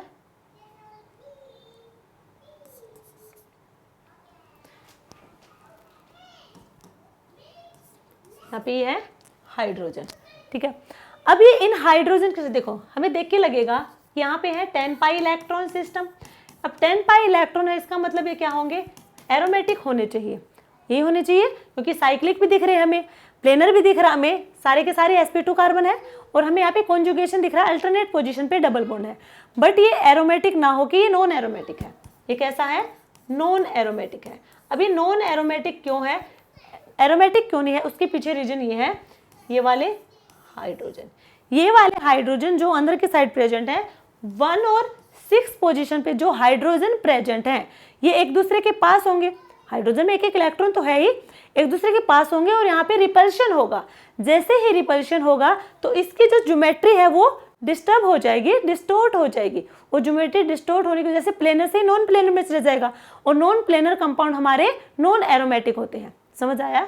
यहाँ पे होगा 1,6 प्रीलोग इंटरेक्शन, 1,6 प्रीलोग इंटरेक्शन। क्लियर? यहाँ पे इन दोनों हाइड्रोजन की वजह से इनमें रिपल्शन होगा, रिपल्शन होने की वजह से, रिपल्शन से बचने के लिए रिपल्शन होगा, कैसे हो जाएगा, जो इनकी ज्योमेट्री है वो थोड़ी डिस्टोर्ट हो जाएगी, डिस्टोर्ट होने की वजह से नॉन प्लेनर में चले जाए, जो नॉन प्लेनर है तो वहाँ पे नॉन एरोमेटिक कंपाउंड बन जाएगा ये वाला। तब 10 पाई इलेक्ट्रॉन सिस्टम हमारा नॉन एरोमेटिक बन गया। ठीक है, तो फिर एरोमेटिक वाले कौन से हैं? ये हमारे एरोमेटिक वाले होंगे। यहाँ पे ये वाले जो पोजीशन है, यहाँ पे या तो कोई नेगेटिव चार्ज हो, ठीक है, या फिर कोई लोन पेयर प्रेजेंट हो। लोन पेयर किस पे हो सकते हैं? जैसे ऑक्सीजन हो, नाइट्रोजन हो, सल्फर हो, इस टाइप के एलिमेंट लगे हों तो वहाँ पे लोन पेयर हो, या फिर कोई नेगेटिव चार्ज हो तो ये लगा हुआ है। अब ये जो नेगेटिव चार्ज लोन पेयर जो भी हैं ये इस रिंग में काउंट नहीं होंगे। ठीक है, रिंग में कितने हैं? 10 पाई इलेक्ट्रॉन है। ये वाले नॉन हक्कल होंगे, नॉन हक्कल लोन पेयर होंगे, ये इस रिंग में काउंट नहीं होंगे, पाई इलेक्ट्रॉन में काउंट नहीं होंगे, ये अलग से है। ठीक है, और इनकी वजह से, अब इनकी वजह से कोई रिपल्शन भी नहीं होगा क्योंकि ये तो एकदम अलग से हटके है, ऊपर की साइड है, तो इनकी वजह से कोई रिपल्शन भी नहीं होगा। नीचे वाली रिंग में इनका कोई इफेक्ट नहीं दिखेगा, ये अपने ऊपर अलग से बैठे हुए हैं, तो ये क्या होंगे? अब एरोमेटिक होंगे। यदि हम इन हाइड्रोजन को रिमूव करके ये वाली कंडीशन यहाँ पे लगा दे तो वो हमारा एरोमेटिक कंपाउंड हो जाएगा। क्लियर है ये वाला? नेक्स्ट हम बात करेंगे 12 पाई इलेक्ट्रॉन, 12 पाई इलेक्ट्रॉन सिस्टम। 4 की टेबल का है, एंटी एरोमेटिक होगा, एंटी एरोमेटिक होगा, ये पता है हमें। यदि यहाँ पे कोई ड्राइविंग फोर्स लग जाए तो कैसा हो जाएगा? नॉन एरोमेटिक हो जाएगा, एरोमेटिक कभी नहीं होगा। ठीक है, अब इसका एग्जांपल देखते हैं हम।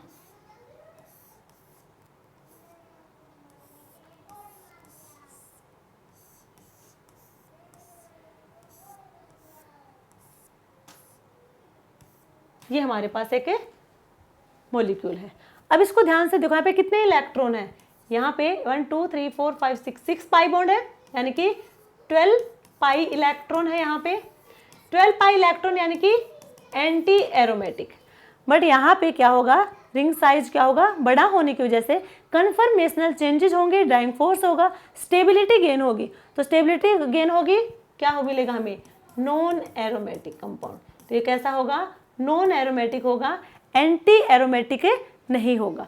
ये वाला कंपाउंड ये फ्री है, यहाँ पे इसका जो बीच का पोर्शन है ये फ्री है, इसलिए यहाँ पे कन्फर्मेशनल चेंजेस हुए हैं।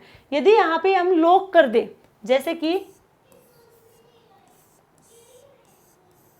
ये हमारे पास है, ये हमारे पास है, ठीक है,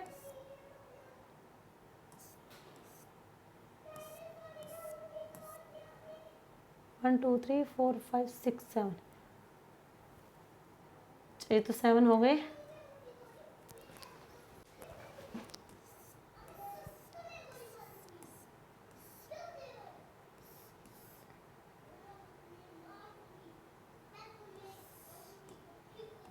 one two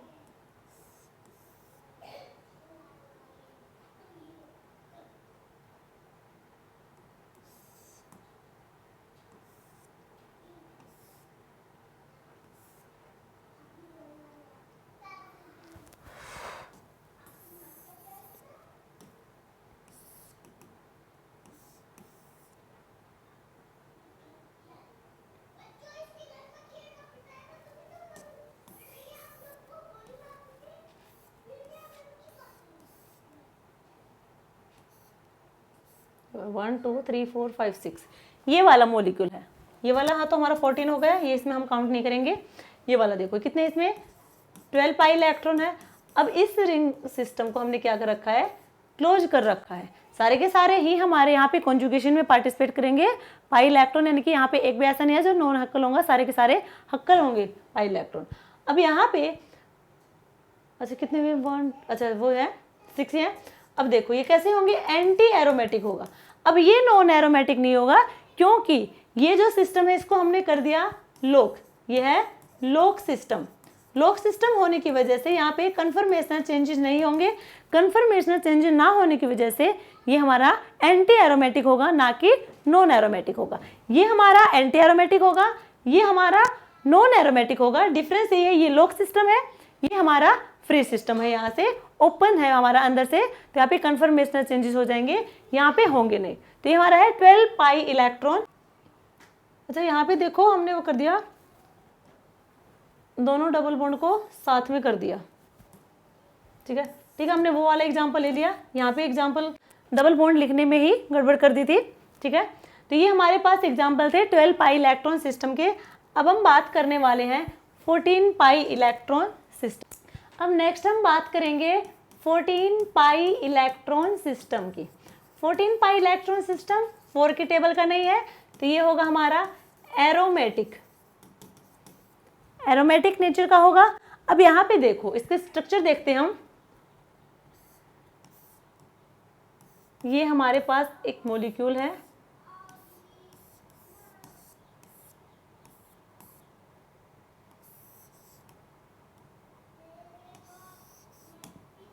one 2 3 4 5 6 7 pi bond है।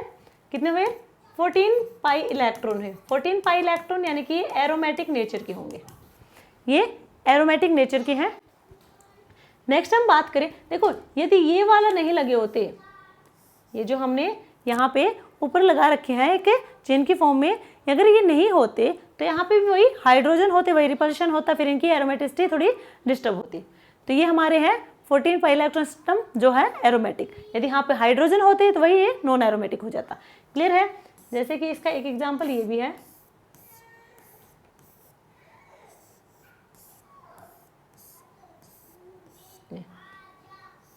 ये हमारे पास है, तो दूसरा होगा ये। तो ये क्या होंगे, एक दूसरे के परपेंडिकुलर होंगे। एक दूसरे के परपेंडिकुलर होने की वजह से ये क्या हो जाएंगे, नॉन प्लेनर हो जाएंगे, और ये एरोमेटिक ना होके ये होंगे नॉन एरोमेटिक, ये होंगे नॉन एरोमेटिक नेचर के। नेक्स्ट हम बात करें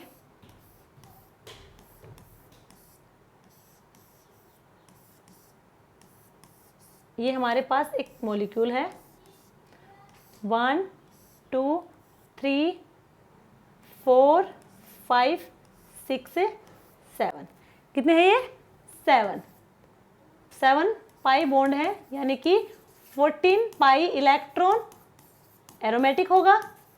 मान लीजिए यहाँ पे डबल बॉन्ड है, यहाँ पे डबल बॉन्ड है, तो क्या ये डबल बॉन्ड कॉन्जुगेशन में पार्टिसिपेट करेगा, बिल्कुल भी नहीं, ये कॉन्जुगेशन में पार्टिसिपेट नहीं करेगा,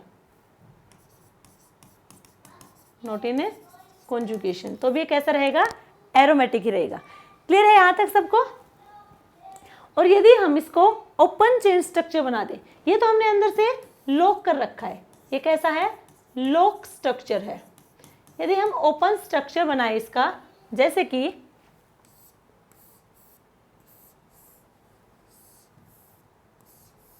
ये हमारे पास है इसका open structure,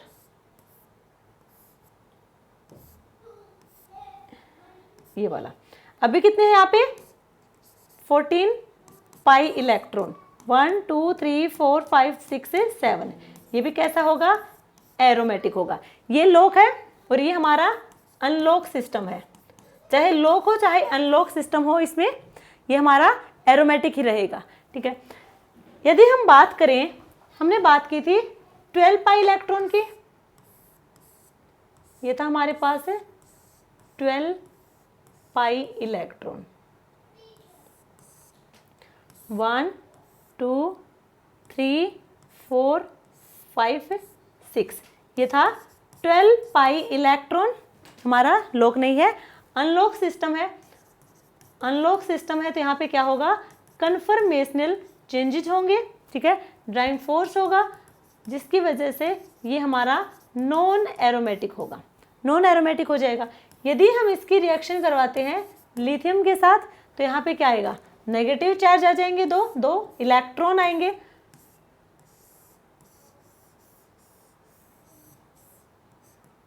one two three four five six, और दो यहाँ पे क्या आएंगे, इलेक्ट्रॉन आएंगे अंदर। तब होंगे यहाँ पे 14 पाई इलेक्ट्रॉन, ये हो जाएगा एरोमेटिक, ये हो जाएगा एरोमेटिक। तो ये है 14 पाई electron system.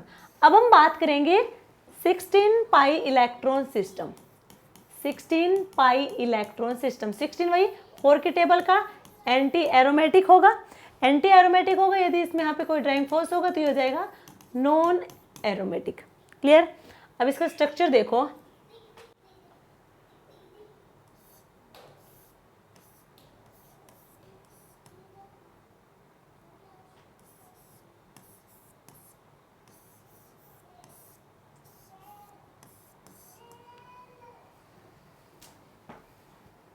One two three four five six seven, 8 होने चाहिए।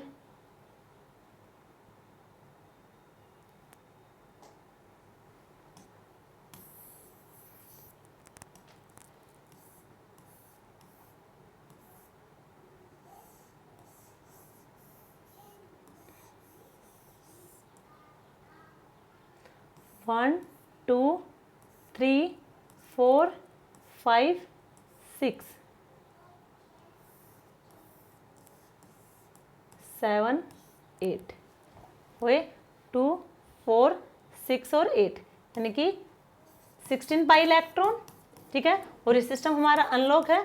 अनलॉक है तो यहाँ पे कन्फर्मेशनल चेंजेज होंगे। कन्फर्मेशनल चेंजेज यानी कि ड्राइविंग फोर्स, तो स्टेबिलिटी को गेन करेगा। स्टेबिलिटी गेन करेगा यानी कि मॉलिक्यूल होगा हमारा नॉन एरोमेटिक, ये हो जाएगा नॉन एरोमेटिक।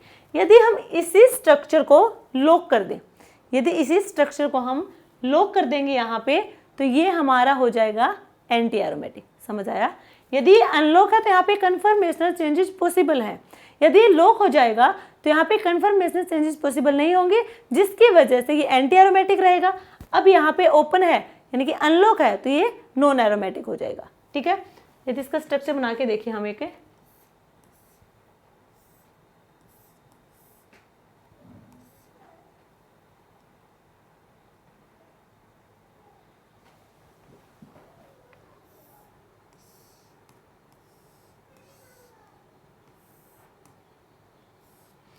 ये वाला स्ट्रक्चर हो जाए। ठीक है, ये वाला स्ट्रक्चर हो जाएगा अब यहाँ पे। तो यहाँ पे देखो, ये वाला जो होगा, ये वैसे तो काउंट नहीं होगा कॉन्जुगेशन में, बाकी यहाँ पे जो है 16 इलेक्ट्रॉन है। अब 16 इलेक्ट्रॉन होने की वजह से और अनलॉक होने की वजह से, ये अनलॉक है, सॉरी लॉक है, लॉक्ड होने की वजह से यहाँ पर कोई ड्राइविंग फोर्स नहीं लगेगा, जिसकी वजह से ये होगा एंटी एरोमेटिक। क्लियर है। यदि अनलॉक होगा यहाँ से तो नॉन एरोमेटिक, लॉक हो जाएगा तो एंटी एरोमेटिक। अब हम बात करेंगे 18 pi electron. 18 pi electron system. 18 pi electron system होगा aromatic. 18 pi electron system aromatic होगा। यहाँ हम जो भी कंपाउंड लेंगे, चाहे वो लॉक हो चाहे वो अनलॉक हो, वो एरोमेटिक ही रहेगा। चाहे वो लॉक कंपाउंड हो चाहे वो अनलॉक कंपाउंड हो, वो एरोमेटिक रहेगा, क्योंकि एरोमेटिक कंपाउंड ही सबसे ज़्यादा स्टेबल होता है। तो अभी तक हमने डिस्कस किया है जो 10 पाई इलेक्ट्रॉन था, 10 पाई इलेक्ट्रॉन था, वहीं पे हमने बात की है कि जो हाइड्रोजन यदि प्रेजेंट है 1 और 6 पोजीशन पे, तो वहाँ पे हमारा नॉन एरोमेटिक कंपाउंड हो जाएगा। अदरवाइज जो एरोमेटिक कंपाउंड है वो चेंज नहीं होंगे, क्योंकि ऑलरेडी स्टेबल कंपाउंड होते हैं, वो अनस्टेबल की तरफ नहीं जाएंगे। यदि जो हमारा 1 और 6 पोजीशन पे 10 पाई इलेक्ट्रॉन में हाइड्रोजन प्रेजेंट है, तो ही वहाँ पे नॉन एरोमेटिक होगा। सिमिलर हमारा 14 पाई इलेक्ट्रॉन में यदि हमारा वहाँ पे हाइड्रोजन प्रेजेंट है तो हमारा वो हो जाएगा नॉन एरोमेटिक। यदि हाइड्रोजन प्रेजेंट नहीं है तो हमारा होगा एरोमेटिक।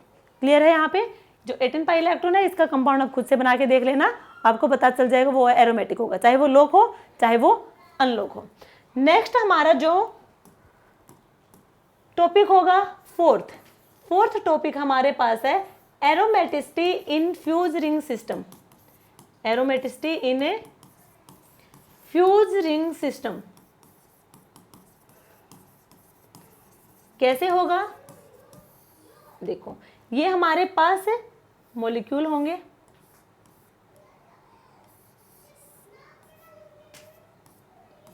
सेकेंड ये होगा हमारे पास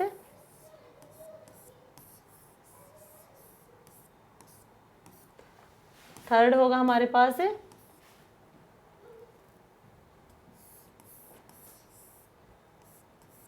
ये हमारे पास थर्ड मॉलिक्यूल है, ये होगा हमारे पास फोर्थ,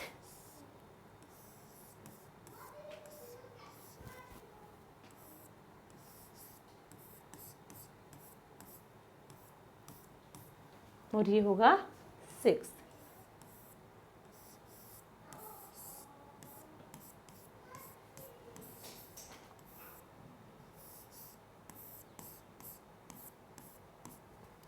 ये हमारे पास मॉलिक्यूल है। फ्यूज रिंग सिस्टम में फ्यूज होंगे, यानी कि हमारे चार्ज सेपरेशन होगा। यहाँ पे चार्ज सेपरेशन देखने को मिलेगा। अब यहाँ पे दो रिंग है, दो रिंग में से मान लीजिए दोनों ही एरोमेटिक है, बोथ आर एरोमेटिक, तो ओवरऑल हमारा क्या होगा? एरोमेटिक कंपाउंड होगा। यदि मान लीजिए दो सिस्टम है ये हमारे पास, इनमें से एक एरोमेटिक है और एक एंटी एरोमेटिक है, तो वो होंगे हमारे पास नॉन एरोमेटिक। नॉन एरोमेटिक, वो नॉन एरोमेटिक हो गए, यानी कि एंटी एरोमेटिक नहीं होंगे। जो फ्यूज रिंग सिस्टम होंगे वहां पे एरोमेटिसिटी हम चेक करेंगे, तो एंटी एरोमेटिक तो होंगे नहीं, या तो एरोमेटिक होंगे या नॉन एरोमेटिक होंगे। एरोमेटिक तब होंगे जब दोनों ही कंपाउंड हमारे एरोमेटिक हो, तो एरोमेटिक। यदि एक इनमें से एंटी हो गया तो वो नॉन एरोमेटिक हो जाएगा, अब एरोमेटिक नहीं रहेगा, और एंटी एरोमेटिक होगा ही नहीं इसमें। अब हम बात करें यहाँ पे फ्यूज रिंग सिस्टम है, तो चार्ज सेपरेशन करेंगे। ये हमने चार्ज किया, यहाँ पे प्लस है, यहाँ पे माइनस है, तो यहाँ पे होंगे 2 पाई इलेक्ट्रॉन, यहाँ पे हुआ 4 पाई इलेक्ट्रॉन। ये एंटी एरोमेटिक और ये हुआ एरोमेटिक, दोनों ओवरऑल मिलकर क्या देंगे? Non aromatic. ठीक है, नेक्स्ट हम बात करें, मान लीजिए ये हमने यहाँ पे दिया प्लस माइनस, यहाँ पे है 2 पाई इलेक्ट्रॉन, यहाँ पे है 6 पाई इलेक्ट्रॉन। यदि हम इधर करते, ये तो हमने मूवमेंट इधर की है, यदि हम इस साइड करते, इसके ऑपोजिट साइड, तो इधर 4 होते और इधर ही 4 होते, तो वो तो और ज्यादा दोनों एंटी एरोमेटिक हो जाते। तो ये हमारा क्या होगा? एरोमेटिक, और ये भी एरोमेटिक, तो ओवरऑल हमारा ये एरोमेटिक कंपाउंड होगा। नेक्स्ट पॉजिटिव नेगेटिव, यहाँ पे है 4 पाई इलेक्ट्रॉन, यहाँ पे है 6 पाई इलेक्ट्रॉन। ये एंटी एरोमेटिक है, ये एरोमेटिक है, ओवरऑल हमारा होगा नॉन एरोमेटिक। सिमिलर यहाँ पे plus minus 6 pi electron, 8 pi electron, anti aromatic, aromatic, overall हमारा होगा non aromatic, overall non aromatic. यदि हम इसका देखें, यदि हम इधर करवाएंगे तो यहाँ प्लस या माइनस, 4 इधर 8 इधर, दोनों ही एंटी। हम करवाएंगे इधर, यहाँ पे नेगेटिव, यहाँ पे पॉजिटिव, यहाँ पे होगा 6 पाई इलेक्ट्रॉन, यहाँ भी 6 pi electron, aromatic, aromatic, overall भी हमारा कंपाउंड कैसा होगा? एरोमेटिक। तो यहाँ पे एक बात समझ आई होगी, जब मान लीजिए हमारे पास कोई दो हमारे पास दो रिंग है, दो रिंग फ्यूज रिंग है। अब वहाँ पे हमने करवाया चार्ज सेपरेशन, चार्ज सेपरेशन करवाएंगे। यदि वो सिमिलर रिंग है, यदि वो सिमिलर है, दोनों ही सेम रिंग हमारे पास है फ्यूज रिंग, तो वहाँ पे वो नॉन एरोमेटिक ही होंगे। यदि वो डिफरेंट है, दोनों ही डिफरेंट है, मान लीजिए इधर है, यहाँ पे हमारे 3 मेंबर की, इधर 5 मेंबर की, यहाँ पे 5 मेंबर की, यहाँ 7 मेंबर की, यानी कि जो दो फ्यूज रिंग है वो डिफरेंट रिंग है, तो वहाँ पे हमारा ओवरऑल सिस्टम एरोमेटिक होगा। क्लियर यहाँ पे? तो ये एरोमेटिक है, ये वाला भी हमारे पास एरोमेटिक हो जाएगा। तो हम कह सकते हैं कि यहाँ पे यदि ऑपोजिट रिंग फ्यूज है तो वो एरोमेटिक होगी, यदि सिमिलर रिंग होंगी, सेम रिंग होंगी, वो फ्यूज हैं, तो वो हमारी नॉन एरोमेटिक रहेंगी हमेशा। ठीक है, नेक्स्ट जो टॉपिक होगा हमारे पास 5th, वो होगा क्वासी एरोमेटिक। क्वासी एरोमेटिक में क्या होगा? यहाँ पे हमारे पास कोई मॉलिक्यूल होगा, ठीक है, उसके हम रिएक्शन करवाएंगे तो हमें सोल्ट मिलेगा। मान लीजिए हमारे पास कोई मॉलिक्यूल है और उस मॉलिक्यूल की हम किसी के साथ रिएक्शन करवाते हैं, रिएजेंट के साथ रिएक्शन करवाते हैं, तो हमें वहाँ पे सोल्ट की फॉर्मेशन देखने को मिलेगी। तो यहाँ पे सोल्ट मिलता है। ठीक है। सोल्ट कंपाउंड देखने को मिलेगा, वो होगा हमारा क्वासी एरोमेटिक, और वो कंपाउंड हमारा एरोमेटिक नेचर का होना चाहिए, ठीक है, तभी वो हमारा क्वासी एरोमेटिक होगा। जैसे कि ये हमारे पास है एक मॉलिक्यूल, डबल बॉन्डेड ऑक्सीजन है यहाँ पे, और इसकी हम HClO4 के साथ रिएक्शन करवाएंगे, H positive ClO4 negative, positive है ये इधर जाएगा यहाँ पे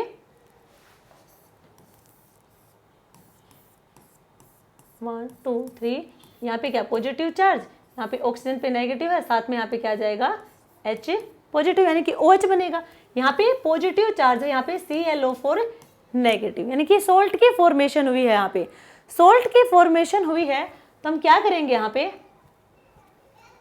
ये हमारा एरोमेटिक है, यानी पहले वो देखो 1 2 3, यानी कि 6 पाई इलेक्ट्रॉन है, 6 पाई इलेक्ट्रॉन है, क्लियर है यहाँ तक सबको, एरोमेटिक होगा।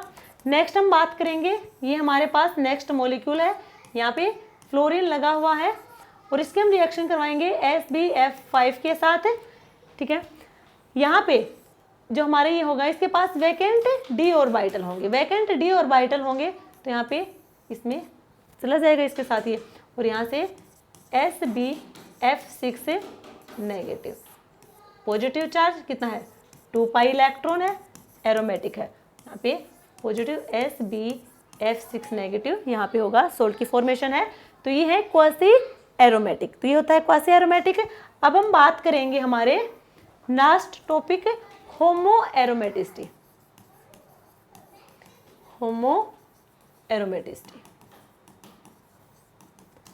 होमो एरोमेटिसिटी क्या है पहले तो वो देखो, सब यदि हम स्टेबिलिटी की बात करें पहले, तो सबसे ज्यादा स्टेबल है एरोमेटिक कंपाउंड, उसके बाद है homo aromatic, then non aromatic, और सबसे कम स्टेबल है एंटी एरोमेटिक। ये तो है हमारा ऑर्डर। अब हम बात करें होमो एरोमेटिक क्या है। मान लीजिए हमारे पास एक कंपाउंड है non planar, non planar compound है, सॉरी नॉन एरोमेटिक कंपाउंड है।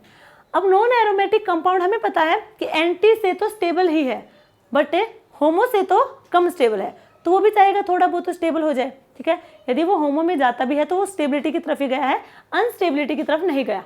तो हमारे पास कोई नॉन एरोमेटिक कंपाउंड है, और यदि हम उसकी रिएक्शन करवाते हैं किसी के साथ और हमें वहाँ कोई बाईपासिंग sp3 हाइब्रिडाइज कार्बन मिल जाए, बाईपासिंग sp3 कार्बन हाइब्रिडाइज मिल रहा है, तो वो होगा होमो एरोमेटिक। जैसे कि ये हमारे पास एक मॉलिक्यूल है, ये होगा यहाँ पे नॉन एरोमेटिक, पता है इतना। यदि हम इसकी रिएक्शन करवाते हैं 2K के साथ, या फिर हम 2K के साथ ना रिएक्शन ना करा के, एक मिनट रुको,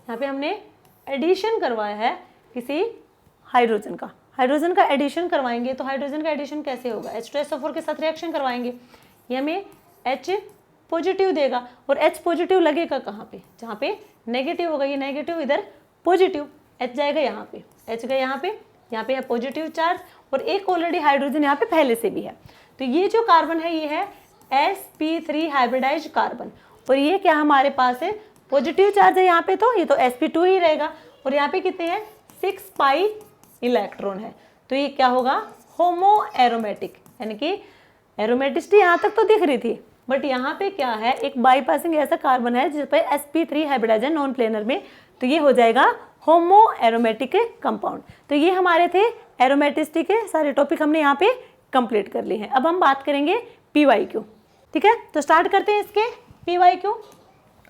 फर्स्ट क्वेश्चन देखो, amongst the following the compound which has the lowest energy barrier for cis trans isomerization। ये अभी हमने बात की थी फ्यूज रिंग सिस्टम में, वैसे भी हमें पता है सबसे ज्यादा स्टेबल होगा कौन सा, जो हमारी दो ऑपोजिट रिंग होंगी। दो ऑपोजिट रिंग ढूंढो पहले तो,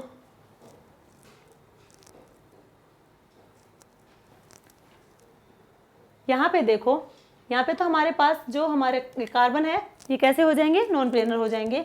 दूसरा हम देखेंगे यहाँ पे देखो, ये तो सिमिलर है, तो यहाँ पे एक एरोमेटिक होगा एक एंटी एरोमेटिक होगा, तो ये हो जाएगा हमारा ओवरऑल नॉन एरोमेटिक।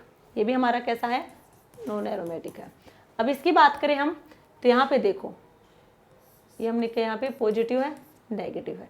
यहाँ पे कितने हुए 6 पाई इलेक्ट्रॉन, यहाँ पे कितने हैं 6 पाई इलेक्ट्रॉन। ये भी एरोमेटिक, ये भी एरोमेटिक, ओवरऑल क्या होगा एरोमेटिक होगा। सेम है, सेम क्या हमने बताया था नॉन एरोमेटिक होते हैं। तो हमारा आंसर आएगा सी, और ये दिसंबर 2013 में क्वेश्चन आया हुआ है हमारे एग्जाम में। क्लियर है। Next question, the compound that is anti aromatic is. इनमें से एंटी एरोमेटिक कंपाउंड कौन सा है, ये क्वेश्चन भी आया हुआ हमारा दिसंबर 2014 में। अब यहाँ पे देखो सारे के सारे प्लेनर है, साइक्लिक है, कॉन्जुगेशन है, और कितने हैं 4 पाई इलेक्ट्रॉन। 4 पाई इलेक्ट्रॉन क्या होगा एंटी एरोमेटिक, यानी कि फर्स्ट ही होगा आंसर हमारा एंटी एरोमेटिक। नेक्स्ट हम बात करें, the compound that gives precipitate on warming with aqueous AgNO3। यदि हम इन कंपाउंड्स की AgNO3 के साथ रिएक्शन करेंगे तो हमें प्रेसिपिटेट मिलेंगे। अब देखो यहाँ पे वो कौन सा मॉलिक्यूल होगा जो इजीली यहाँ से प्रेसिपिटेट की फॉर्मेशन देगा। अब वही कंपाउंड दे सकता है, यहाँ से देखें AgNO3 इसके साथ रिएक्शन करवाएगा तो AgBr बाहर जाएगा, सभी के साथ प्रोमिन है। AgBr यहाँ से बाहर जाएगा जो व्हाइट प्रेसिपिटेट की फॉर्मेशन देता है, और जो NO3 नेगेटिव है वो यहाँ पे जो पॉजिटिव चार्ज है वहाँ पे लग जाएगा। क्या होगा वहाँ पे हमारा जो क्वासी एरोमेटिक में बात की सोल्ट की फॉर्मेशन होगी। अब वो सोल्ट की फॉर्मेशन होगी वो तो सब में दिखा देंगे हम, बट स्टेबल होना चाहिए ना, तो स्टेबल वही होगा जो एरोमेटिसिटी दिखाएगा, एरोमेटिक कंपाउंड होगा। मान लीजिए यहाँ से गया, यहाँ पे क्या आएगा पॉजिटिव चार्ज साथ में NO3 नेगेटिव, यहाँ पे पॉजिटिव चार्ज साथ में NO3 नेगेटिव, क्योंकि ये बाहर जाएंगे, ये बाहर जाएगा पॉजिटिव NO3 नेगेटिव पॉजिटिव, और ये आएगा NO3 नेगेटिव। अब यहाँ पे ध्यान से देखो सबसे ज़्यादा स्टेबल कौन सा होगा, सबसे ज़्यादा स्टेबल ये वाला होगा, क्योंकि एक तो ये 6 पाई इलेक्ट्रॉन है, ठीक है, एरोमेटिक होगा। अब यहाँ पे देखो, यहाँ पे जो डबल बॉन्डेड कार्बन उसी पे पॉजिटिव चार्ज, और हमें पता है डबल बॉन्डेड कार्बन पर पॉजिटिव चार्ज स्टेबल कम होता है, अनस्टेबल होता है।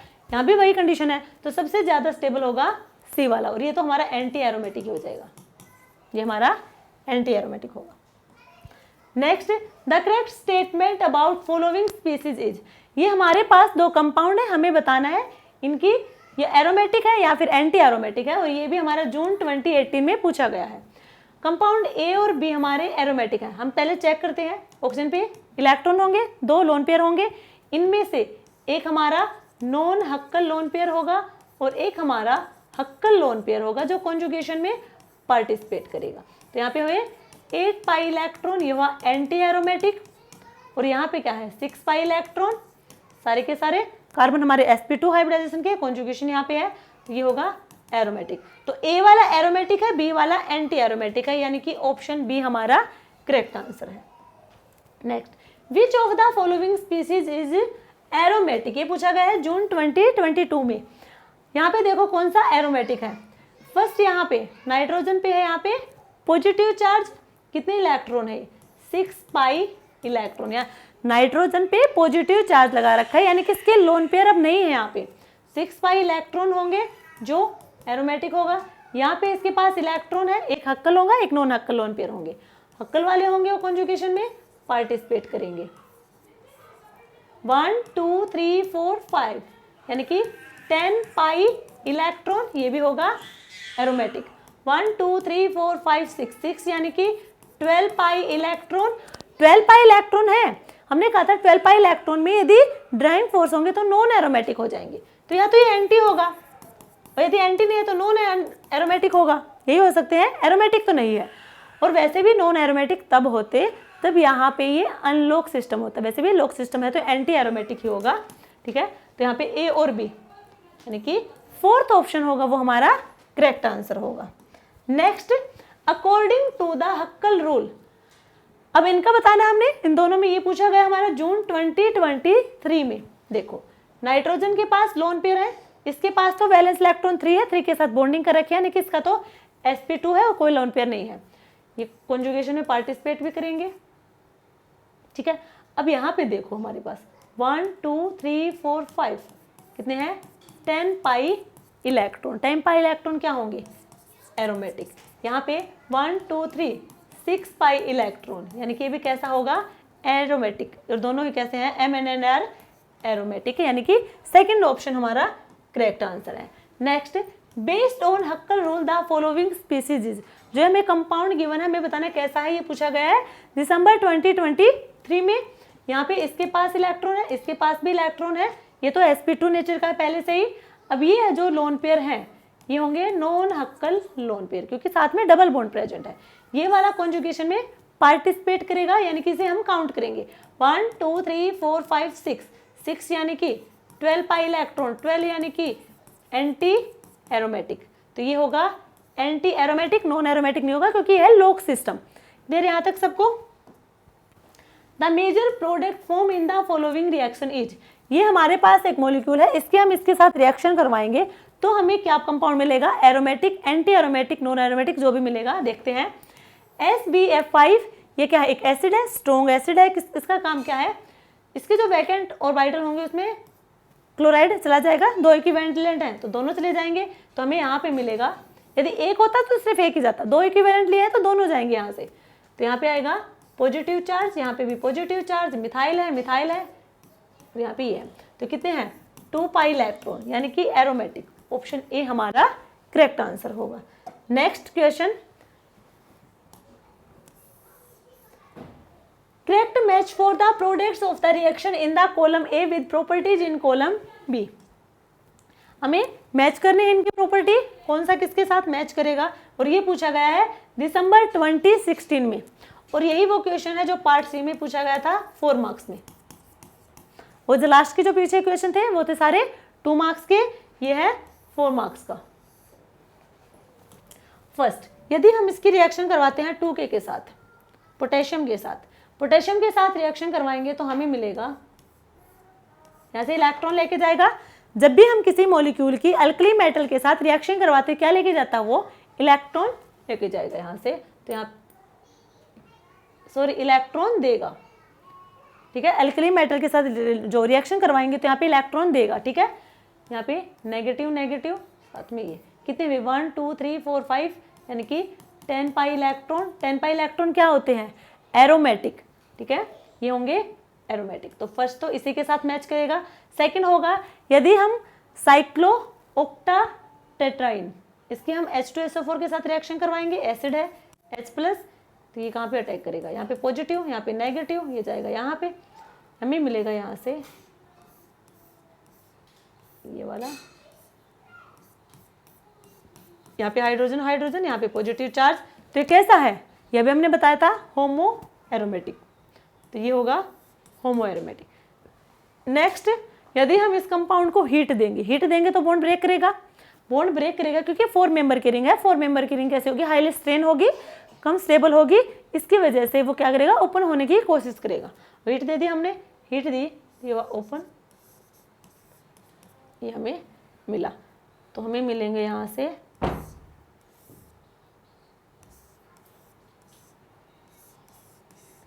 यहाँ पे है डबल बॉन्ड, यहाँ पे डबल बॉन्ड आए, यहाँ पे डबल, यहाँ पे कितने हैं ये 8 पाई इलेक्ट्रॉन, और 8 पाई इलेक्ट्रॉन इसका मतलब क्या है, यहाँ पे ये नॉन एरोमेटिक होगा। 8 पाई इलेक्ट्रॉन यहाँ पे नॉन एरोमेटिक हो जाएगा, क्योंकि एक तो ये अनलॉक हो जाएगा, फिर ये टब शेप देगा, नॉन प्लेनर होगा, नॉन एरोमेटिक होगा, तो ये हो जाएगा हमारा ये वाला।